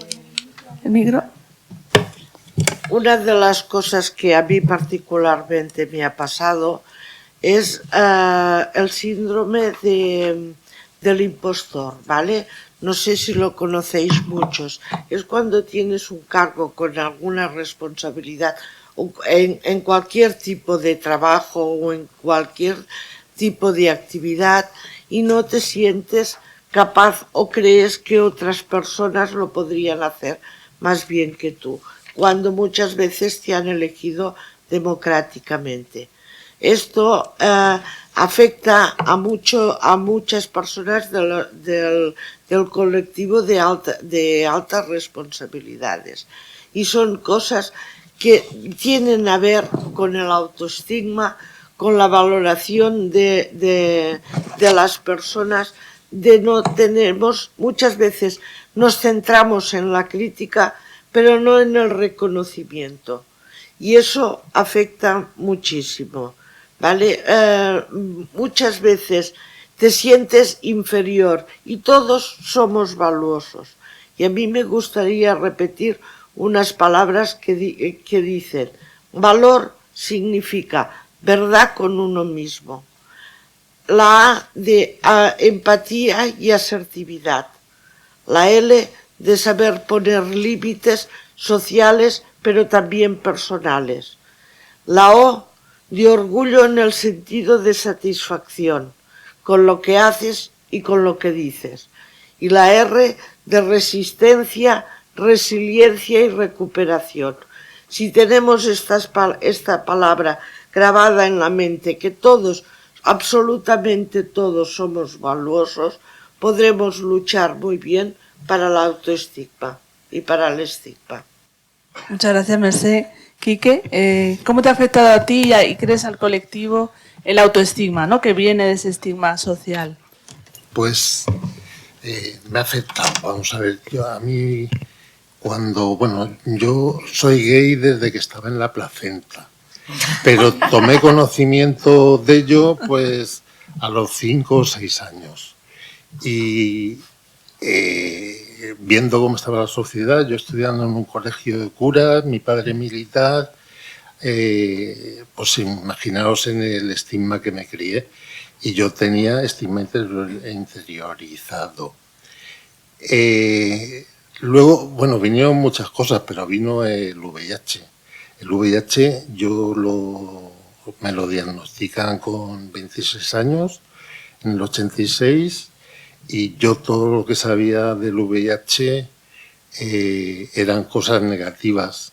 Yo era yonki y para los yonkis el VIH era cosa de maricones, si era maricón, y para los maricones el VIH era cosa de yonkis. Estigma interiorizado, por un lado, y por otro. ¿Cómo me ha afectado porque tengo sufrimiento psíquico? Ya os he contado he dicho que es suicida. A raíz un poco de todo, me imagino que tuve un trastorno bipolar con 2 intentos de suicidio, 2 fases maníacas, y me imagino que el haber vivido el estigma de el VIH y de yonki y de y de ser gay y pudieron influir en el trastorno.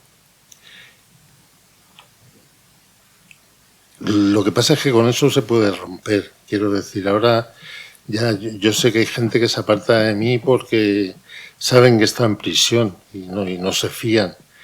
Pero yo estoy empoderado y me suda el coño que se aparten de mí o que no se aparten de mí. Yo tengo mis amigos, tengo mi familia, me llevo bien y hay gente que no me interesa, la verdad, lo más mínimo. Pero cuando veo algún gesto de rechazo, me da igual, la verdad, me da igual.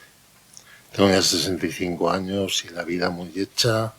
Soy visible en el VIH, soy visible gay, soy visible de que tengo un trastorno bipolar, le cuento a la gente que está en la cárcel como si fueran batallitas, pero vamos, al final cuento también las cosas porque lo privado pienso que es político. Y yo lo que estoy haciendo en el movimiento LGTBI y en el movimiento de respuesta al VIH es política. Yo lo tengo clarísimo. Y bueno, ya he hablado un ratito, ¿no? Bueno, yo creo que esta pregunta alude plenamente a la serofobia interiorizada, ¿no? Al final, yo siempre digo que cuando recibes el diagnóstico del VIH hay dos partes, ¿no? Lo que tú pensabas del VIH antes del diagnóstico y después de recibir el diagnóstico. Claro, tú tenías un concepto del VIH antes de recibirlo y después, y a eso aplica la serofobia interiorizada. Tú puedes, como el VIH sabemos que no entiende ni de identidades, ni de géneros, ni de clases sociales, tú tenías un concepto de él, a lo mejor eras de esos que insultaba a la gente que tenía VIH, que tenía mucho estigma, que no te acostabas con las personas, que tu grupo de amigos hacía comentarios y un día tú eres la persona que recibes el diagnóstico y entonces todo eso va en contra de ti y entonces ahí es donde te afecta a ti mismo, ¿no? En mi caso esto era muy curioso porque aunque yo nací con VIH, a mí me lo explicaron con 12 años, pero me lo explicaron de una manera muy random. Entonces, claro, yo tenía mucha serofobia. De hecho, aquí donde me veis, hasta los 26 años yo le llamaba mi alergia. Nunca era capaz de verbalizar la palabra VIH porque así me enseñaron para que jamás nadie sospechara. Entonces yo cada vez que iba al médico decía, voy a las pruebas de mi alergia. Y la gente, ¿pero a qué tienes alergia? Y yo, a muchas cosas, para cosas del asma y estas cosas. Y la gente, bueno, pues no sé. Y entonces me decía, ¿pero a qué digo? ¿Va tantas cosas? Entonces, ¿cómo crees que se afecta? Pues en muchas cosas, ¿no? Al final la serofobia interiorizada es un mundo porque nos preocupamos mucho del estigma exterior, de cómo nos van a juzgar en los trabajos, en la vida, el grupo, el colectivo. Pero es que esto parece frase de las redes sociales que antes la aludía negativamente, pero ahora como es que hasta que no te aceptas a ti mismo, como dice el famoso programa de televisión, si no te quieres a ti mismo, ¿quién coño te va a querer? ¿No? Entonces, hay que aprender a quererse a uno mismo, hay que aprender a aceptarse y luego ya proyectarás eso al resto del mundo. Pero primero hay que trabajar esa serofobia. Y tener serofobia interiorizada, ojo, no la estoy criminalizando ni muchísimo menos, es normal tenerla, porque cada uno tenemos prejuicios y quien no tenga prejuicios hacia algo, todavía no conozco a esa persona. Pero es normal tener prejuicios, es normal tener preconceptos de algo, pero lógicamente eso nos afecta cuando nos dan un diagnóstico. En mi caso, VIH, pues no tiene lógica, ¿no? Pero algún día me pasa algo en la vida y me atacarán todos esos prejuicios y todos esos estigmas. Ahora bien, estamos en unas jornadas de salud mental. Ir a terapia. Si tenemos serofobia interiorizada, tenemos miedo y se nos está haciendo grande y hay un efecto bola de nieve, acudimos a terapia, pedimos ayuda profesional, hay un montón de tejido comunitario, hay un montón de profesionales de la salud mental para ayudarnos a que esos miedos, esa fobia, que la palabra fobia significa miedo, pues nos ayuden a tramitarlo y a gestionarlo, porque al final la fobia es una mala gestión emocional hacia un estímulo, hacia un input que está ahí. Entonces acudamos a terapia para regularizarnos y de dónde cree... A la pregunta de dónde crees que viene, pues puede ser interior o puede ser exterior. Normalmente exterior, a mí en mi caso era la educación que había recibido mis abuelos, puede ser de las noticias, puede ser de cualquier sitio, pero sobre todo acudamos a terapia para trabajarnos esas emociones mal regularizadas.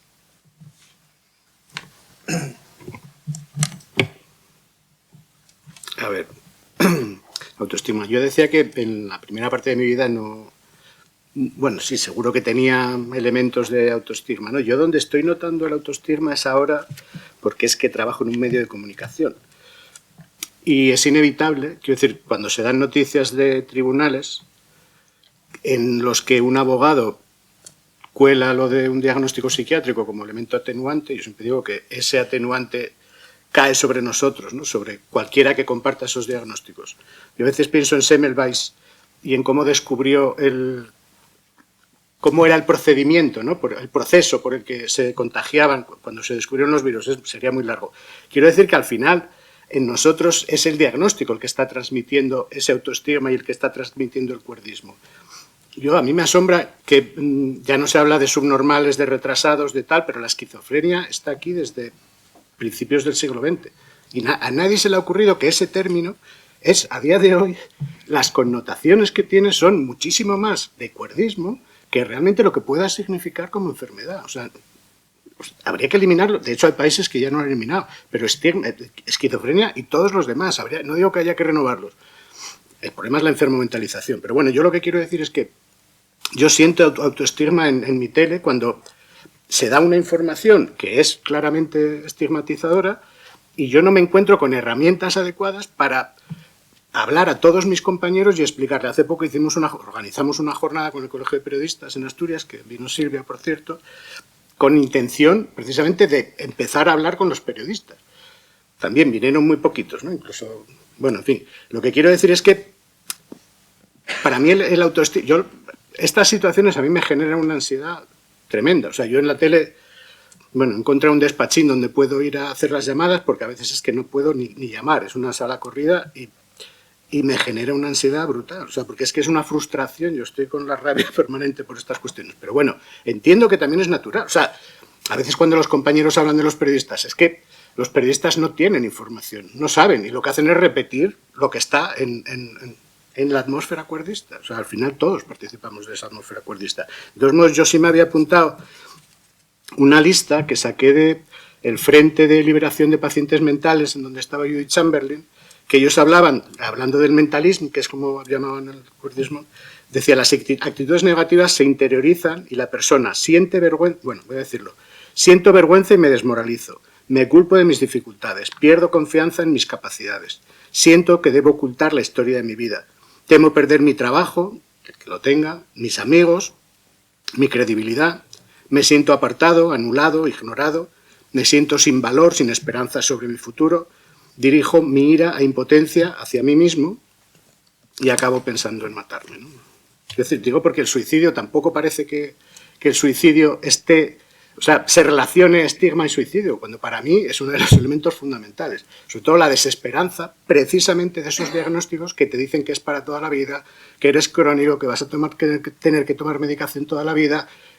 Sí, yo recuerdo la primera vez que lo intenté, yo estaba en una situación de una depresión brutal y me dice, no, es que esto es para toda la vida. Digo, pues tomar viento. O sea, digo, ¿qué sentido tiene? No sé si me... Quiero decir, es que yo no sé hasta qué punto... Alguna vez se lo he preguntado a algún estudio sobre el suicidio.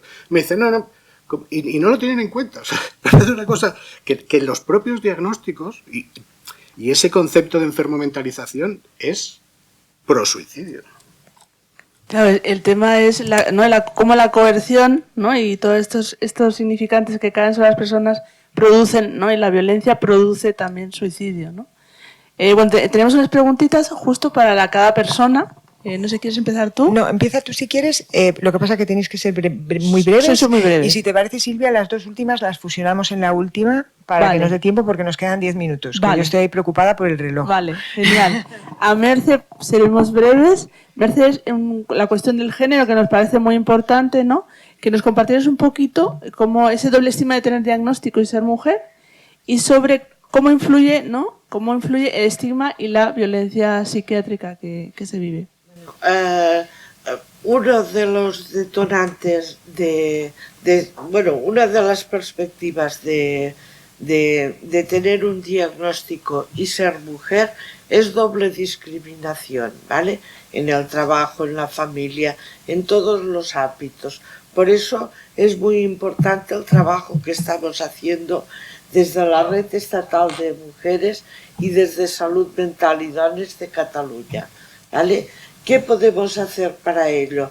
Nos hemos organizado mujeres en primeras personas, acompañadas también por algunos técnicos, que nos ayudan a compartir nuestras experiencias sobre maternidad, sobre crianza de los hijos, sobre cómo muchas mujeres con problemas de salud mental han tenido casos de violencia de género, y todo esto lo tratamos de una perspectiva más concreta. O sea, os referiría que os pusieran ya al bloque de la Confederación de Salud Mental y Mujeres, ¿vale? Para que podáis tener información. Y Tomás, bueno, es una pregunta que nos hables un poquito, aunque ya has hablado, sobre la conciencia del cuerdismo. Si querías añadir algo. Gracias.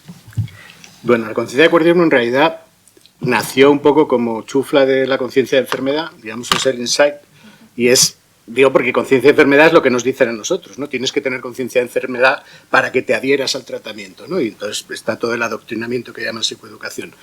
Pero bueno, sí que es verdad que también hay otra fuente, que es que en los planes de salud, la estrategia anterior, la primera línea estratégica era promoción de la salud mental, prevención de la enfermedad mental y erradicación del estigma, ¿no? Y yo jamás vi que se pusiera un duro sin que hubiera ninguna iniciativa para el estigma. O sea, durante años intentamos, hablamos, tal, pero para salud mental, cero. O sea, entonces, la idea es, además eso, pero que se habla de erradicación del estigma, ¿no? Entonces, la idea era decir, antes de erradicar el estigma, vamos a saber lo que es, vamos a tener conciencia de qué estamos hablando. Entonces, con ese concepto de cuerdismo, ya digo, de la atmósfera, para mí lo fundamental, y de hecho está en el Plan de Salud Mental de Asturias, lo hemos colado, conciencia del cuerdismo, prevención del estigma y buen trato y respeto de los derechos, quiero decir, en la misma línea, ¿no? En ese sentido, precisamente, de que lo primero es hacer pedagogía, dar información, como decía el compañero, frente a un estigma lo que hace falta es información porque es ignorancia. O sea, básicamente cualquier estigma es ignorancia. Entonces lo que hace falta es conciencia de cuerdismo. Y obviamente la conciencia de cuerdismo, como de cualquier otro estigma, tiene que ser en primera persona. Tiene que partir no ya solo haciendo de testimonios, sino en la planificación y en la identificación de lo que es que eso es lo que falta, la identificación en primera persona. Gracias. Vamos a ver. Iván, nos has comentado ya que has tenido que afrontar un proceso de estigmas interseccionales relacionados con que tu madre usaba drogas, con que eres gay. ¿Hay algún aspecto más que consideres relevante que quieras destacar de ti, de tu proceso? Sí, quiero destacar que sobre todo dos aspectos muy importantes para la superación de todo estigma, que ha sido los profesionales sanitarios que me han ayudado a combatirlo, sobre todo a las unidades de medicina interna, tanto del Carlos III como de La Paz, pero considero que a través de estar el contacto de tantos pacientes, gracias a mi carrera profesional, tienen un trato impresionante con los pacientes de VIH, lo sabemos todas las personas que nos dedicamos a ello. Nos han salvado la vida no solo en el aspecto clínico, han sido nuestros padres, nuestras madres, hermanos y cuidadores de una manera ejemplar, y sobre todo a mí quien me ha ayudado a todo esto es en el tejido comunitario. En mi caso en concreto, Barcelona Checkpoint y Apoyo Positivo fueron las dos personas, las dos asociaciones del tejido comunitario quien me rescataron y me dieron alas para volar y ayudarme a ser quien soy hoy en día, pero me consta también que casi todas las personas que nos dedicamos a esto y casi todos los activistas que hoy estamos frente a los medios de comunicación, llegamos un día al tejido comunitario pidiendo ayuda, y gracias a que un día fuimos usuarios y pacientes, hoy estamos aquí. Así que sobre todo destacar el trabajo de de esas dos partes, ¿no? De medicina interna y que por fin se busque la especialidad de unidades de infecciosas en España, que somos el único país de Europa que no tenemos especialidad de infecciosos en nuestro sistema sanitario, y alabar sobre todo el trabajo del tejido comunitario para romper ese estigma que todavía nos sigue afectando a las personas de VIH. Gracias, Iván. Quique, con la lista que has sacado eres el ejemplo, aparte de ser un milagro de la naturaleza, como siempre digo, si creyera en Dios, o más bien un ejemplo de resiliencia, eres el ejemplo más intenso que conozco de interseccionalidad de estigmas. ¿Hay algo que quieras destacar de cómo te afecta esa interseccionalidad? Pues sí, voy a empezar por una cosa. Yo esto de la interseccionalidad no sabía lo que era. Y un día me dijo Lucas Platero, que ponía Tirar de mi piel, es un documental autobiográfico mío, en clase para explicar la interseccionalidad. Y yo dije, pues explícamelo a mí. Total, que me lo explicó. Y nada, ya aprendí, ya me puse a darle vueltas y claro que me ha afectado la interseccionalidad, sobre todo al principio. Luego ya es, otro marrón. Quiero decir que al principio, pues, si te van viniendo las cosas y esto se parará. Y es un problema social, porque yo empecé a empoderarme cuando empecé a hacer activismo VIH, pero antes yo ocultaba todo, ocultaba que era gay. Bueno, no es así exactamente. Yo era gay, luego me hice delincuente. Cuando me hice delincuente ocultaba que era gay. Cuando iba con gente que se metía a caballo ocultaba que era gay. Cuando iba con gays que se metían en caballo, así, en un lío. Y con la gente que no me conocía me tenía que inventar una vida. Porque, a ver qué cuentas, o quedarme en mi casa y no contarle nada a nadie. Y bueno, y luego ya os digo, cada cosa nueva, porque hay cosas nuevas todos los años. Ya tengo una edad que me van apareciendo cosas nuevas, pues nada, pienso eso, un marrón más. Ya está, eso. Gracias, Quique. La verdad que por eso es tan visible. ¿Te parece que formulemos la última de manera breve? Sí, Silvia. pues simplemente, como hemos escuchado los testimonios, las reivindicaciones y lo que esperan también de esta jornada las personas valiosas que tenemos, y es que ahora que tenemos en las instituciones, ¿no?, a las autoridades aquí delante, ¿qué cambios creéis que hay que hacer desde la política, ¿no?, y qué medidas concretas pedís para incidir en esta lacra social que es el estigma? Darnos un titular, porque no tenemos tiempo. O sea, que tiene que ser titular. Perdona, Silvia, que te... No. Formación, información, políticas interdepartamentales que tengan en cuenta la comunidad y las experiencias del mundo asociativo individual, ¿vale? Básicamente eso.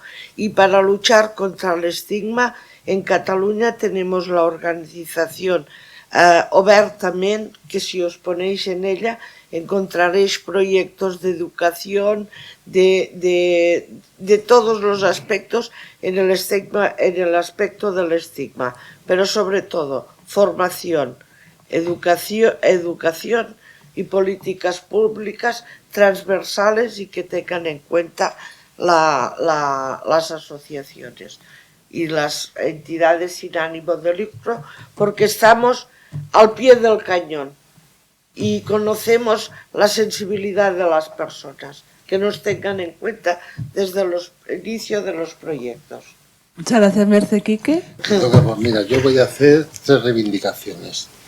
Voy a hacer la primera, la especialidad de infectología en medicina, y otra que a ver si se trabaja con la salud mental de la población reclusa y de la población migrada.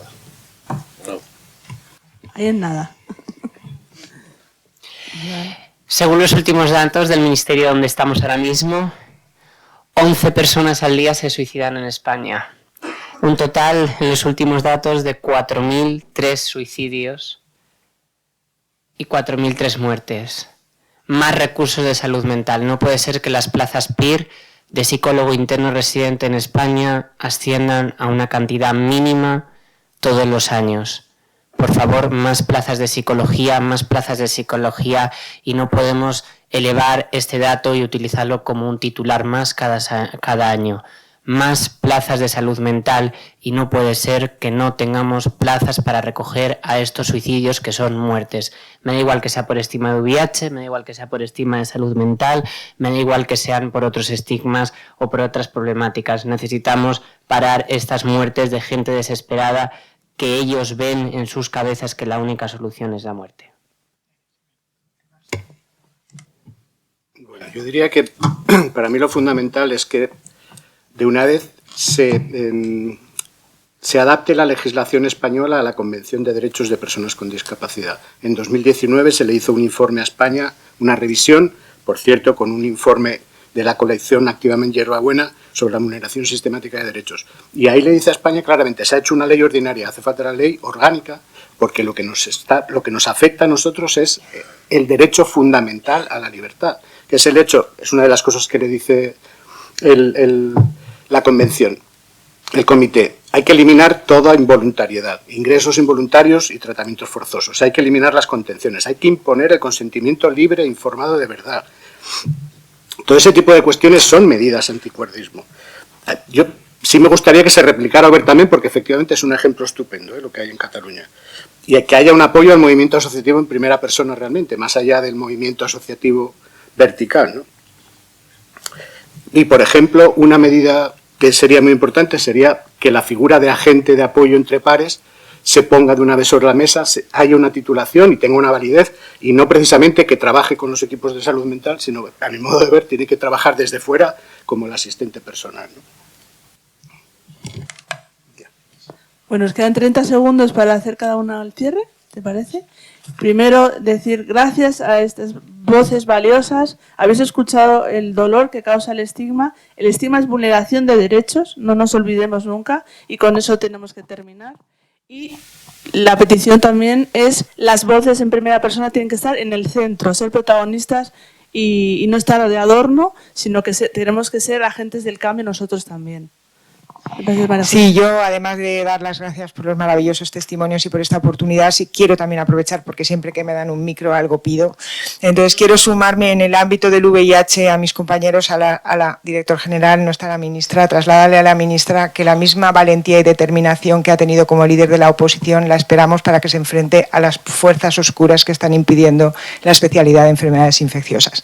Todas las otras cosas que pedimos cuando entró el gobierno progresista de Julia del Amo, la PrEP, el pacto social, nos falta esa, llevamos 15 años pidiéndola, es por los pacientes. Y a la salud mental, que es lo que más me importa hoy, a la comisionada, quisiera pedirle que si tiene algún órgano consultivo, como el comité asesor, tiene nuestro ámbito, que nos des un sitio a alguna persona de nuestro colectivo que sepamos de VIH, de estigma de salud mental, para poder trabajar con vosotros, para poder crear sinergias y para poder seguir uniendo nuestras fuerzas y poder trabajar independientemente de que estemos juntos nosotros como organizaciones.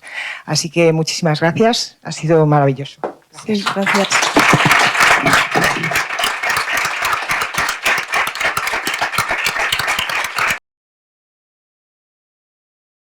Muchas gracias, porque desde luego la mesa ha sido un acto central tremendamente interesante para valorar experiencias y la intersección, hasta incluso para que personas con interseccionalidad aprendan la interseccionalidad, como nos han contado. Antes de presentar la clausura que la va a hacer la comisionada de salud mental, Belén González, o decir que bueno, pues yo tomo nota aquí de las últimas aportaciones. Aunque no es de mi negociado, como suele decir, al menos sé que la especialidad de infecciosas ya está de camino, que están organizando para poder hacerla, y hay intención de la ministra de que salga pronto. O sea, que yo sé que es algo que importa mucho. El resto de cosas yo me las apunto, a hablar con derechos sociales para discapacidad, el tema de los profesionales y bueno, pues un enfoque de salud en todas las políticas, de intentar que no solo hagamos las cosas del Ministerio de Sanidad, sino con el resto, porque los temas de salud no solo nos afectan a la gente que estamos en el Ministerio de Sanidad. Y con esto presento para la clausura a Belén. Muchas gracias, Belén. Muchas gracias, Pedro. Muchas gracias a todos y todas las asistentes. Especialmente quería agradecer la participación de la ministra en primer lugar, pero sobre todo de Ana Kertin y de Natalia Pérez, que han puesto muchísimo esfuerzo en organizar en tiempo récord esta jornada y que han hecho un trabajo excepcional. También al resto de trabajadores y trabajadoras que han permitido que esta jornada salga adelante, y especialmente a las personas que habéis participado y habéis traído vuestra experiencia en primera persona, porque me daba mucha pena esto de que se acababa el tiempo y es como, bueno, pues comeros el tiempo que voy a hablar yo, porque lo que vais a decir realmente es lo que tiene importancia en esta jornada.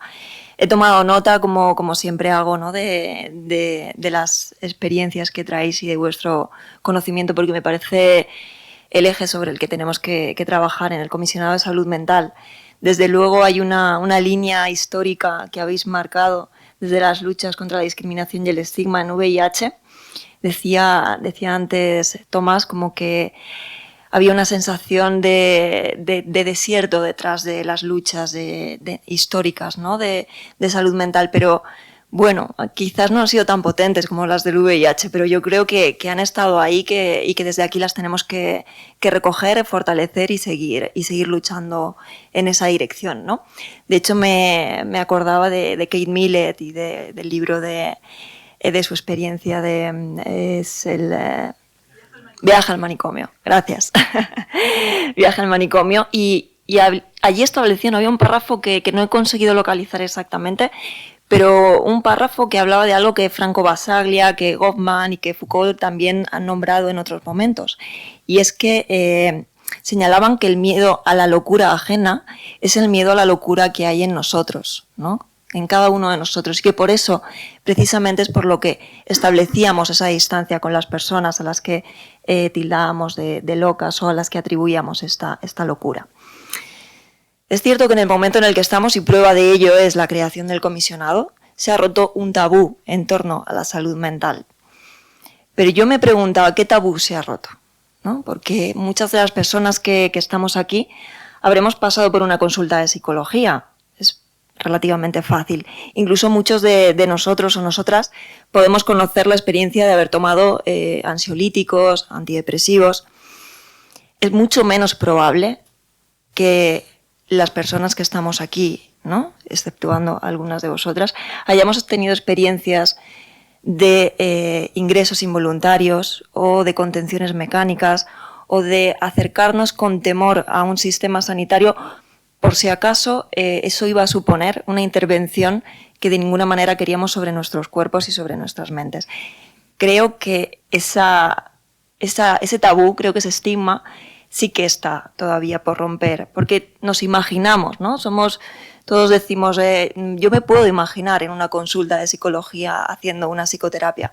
Ahora bien, es mucho más difícil imaginarnos en el otro lugar, y es el otro lugar el que hay que traer aquí, y es el otro lugar también el que hay que darle más importancia, porque es el que está más silenciado, porque es muy difícil hablar desde donde han hablado Tomás y desde donde han hablado Silvia. Por eso me parece especialmente relevante señalar su contribución en esta jornada de hoy y señalar su valentía, porque hablabais todos del autoestigma, ¿no? Pero el autoestigma tiene esta parte de que cuando recibes experiencias de discriminación hay una subjetivización de esas experiencias de discriminación, y eso supone que consideres que tu palabra no es tan válida como la de otros para poder estar en un atril, para poder hacer políticas públicas, para poder reivindicar lo que hay que reivindicar. Y eso hay que hacer esfuerzos políticos por compensarlo. Hay que hacer esfuerzos en que esas palabras que se sienten menos legítimas o que se han sentido menos legitimadas a lo largo del tiempo participen de hacer políticas públicas. Es esencial. Las personas con sufrimiento psíquico no pueden seguir siendo receptoras de estas políticas públicas y de políticas asistenciales sanitarias también, sino sujetos de derecho, como nos señalaba antes Tomás. La crisis del VIH enseñó una lección de humildad a la medicina y a todos los organismos asistenciales que tenemos la obligación de recordar cada día. Tuvo que ser la propia comunidad gay, que moría por miles, la que organizara campañas de prevención, redes de asistencia y de soporte ante unas autoridades sanitarias que a lo largo y ancho del mundo fueron incapaces de reaccionar adecuadamente ante esta pandemia. Y fueron incapaces de reaccionar porque las primeras personas sobre las que fueron afectadas por el VIH se consideraban que no eran el modelo de persona, el modelo de ciudadano en el que nos queríamos ver reflejados en ese momento, ¿no? En torno a los años 80. Creo que eso ocurre de alguna manera, sigue ocurriendo con la salud mental, también con el VIH, pero especialmente con la salud mental, que como decía al principio nos cuesta vernos reflejados en estas personas porque tememos esa parte nuestra que nos cuesta más ver. Y por último, recogiendo esto y recogiendo la responsabilidad como comisionada de salud mental, me comprometo a que las personas con experiencia en primera persona en salud mental formen parte, no solamente den testimonio, sino que formen parte de las iniciativas políticas que se vayan a hacer desde el comisionado y participen desde el principio del diseño y desde la puesta en marcha de todas estas políticas. Así que muchísimas gracias a los asistentes a la jornada, a las organizadoras y espero vernos pronto.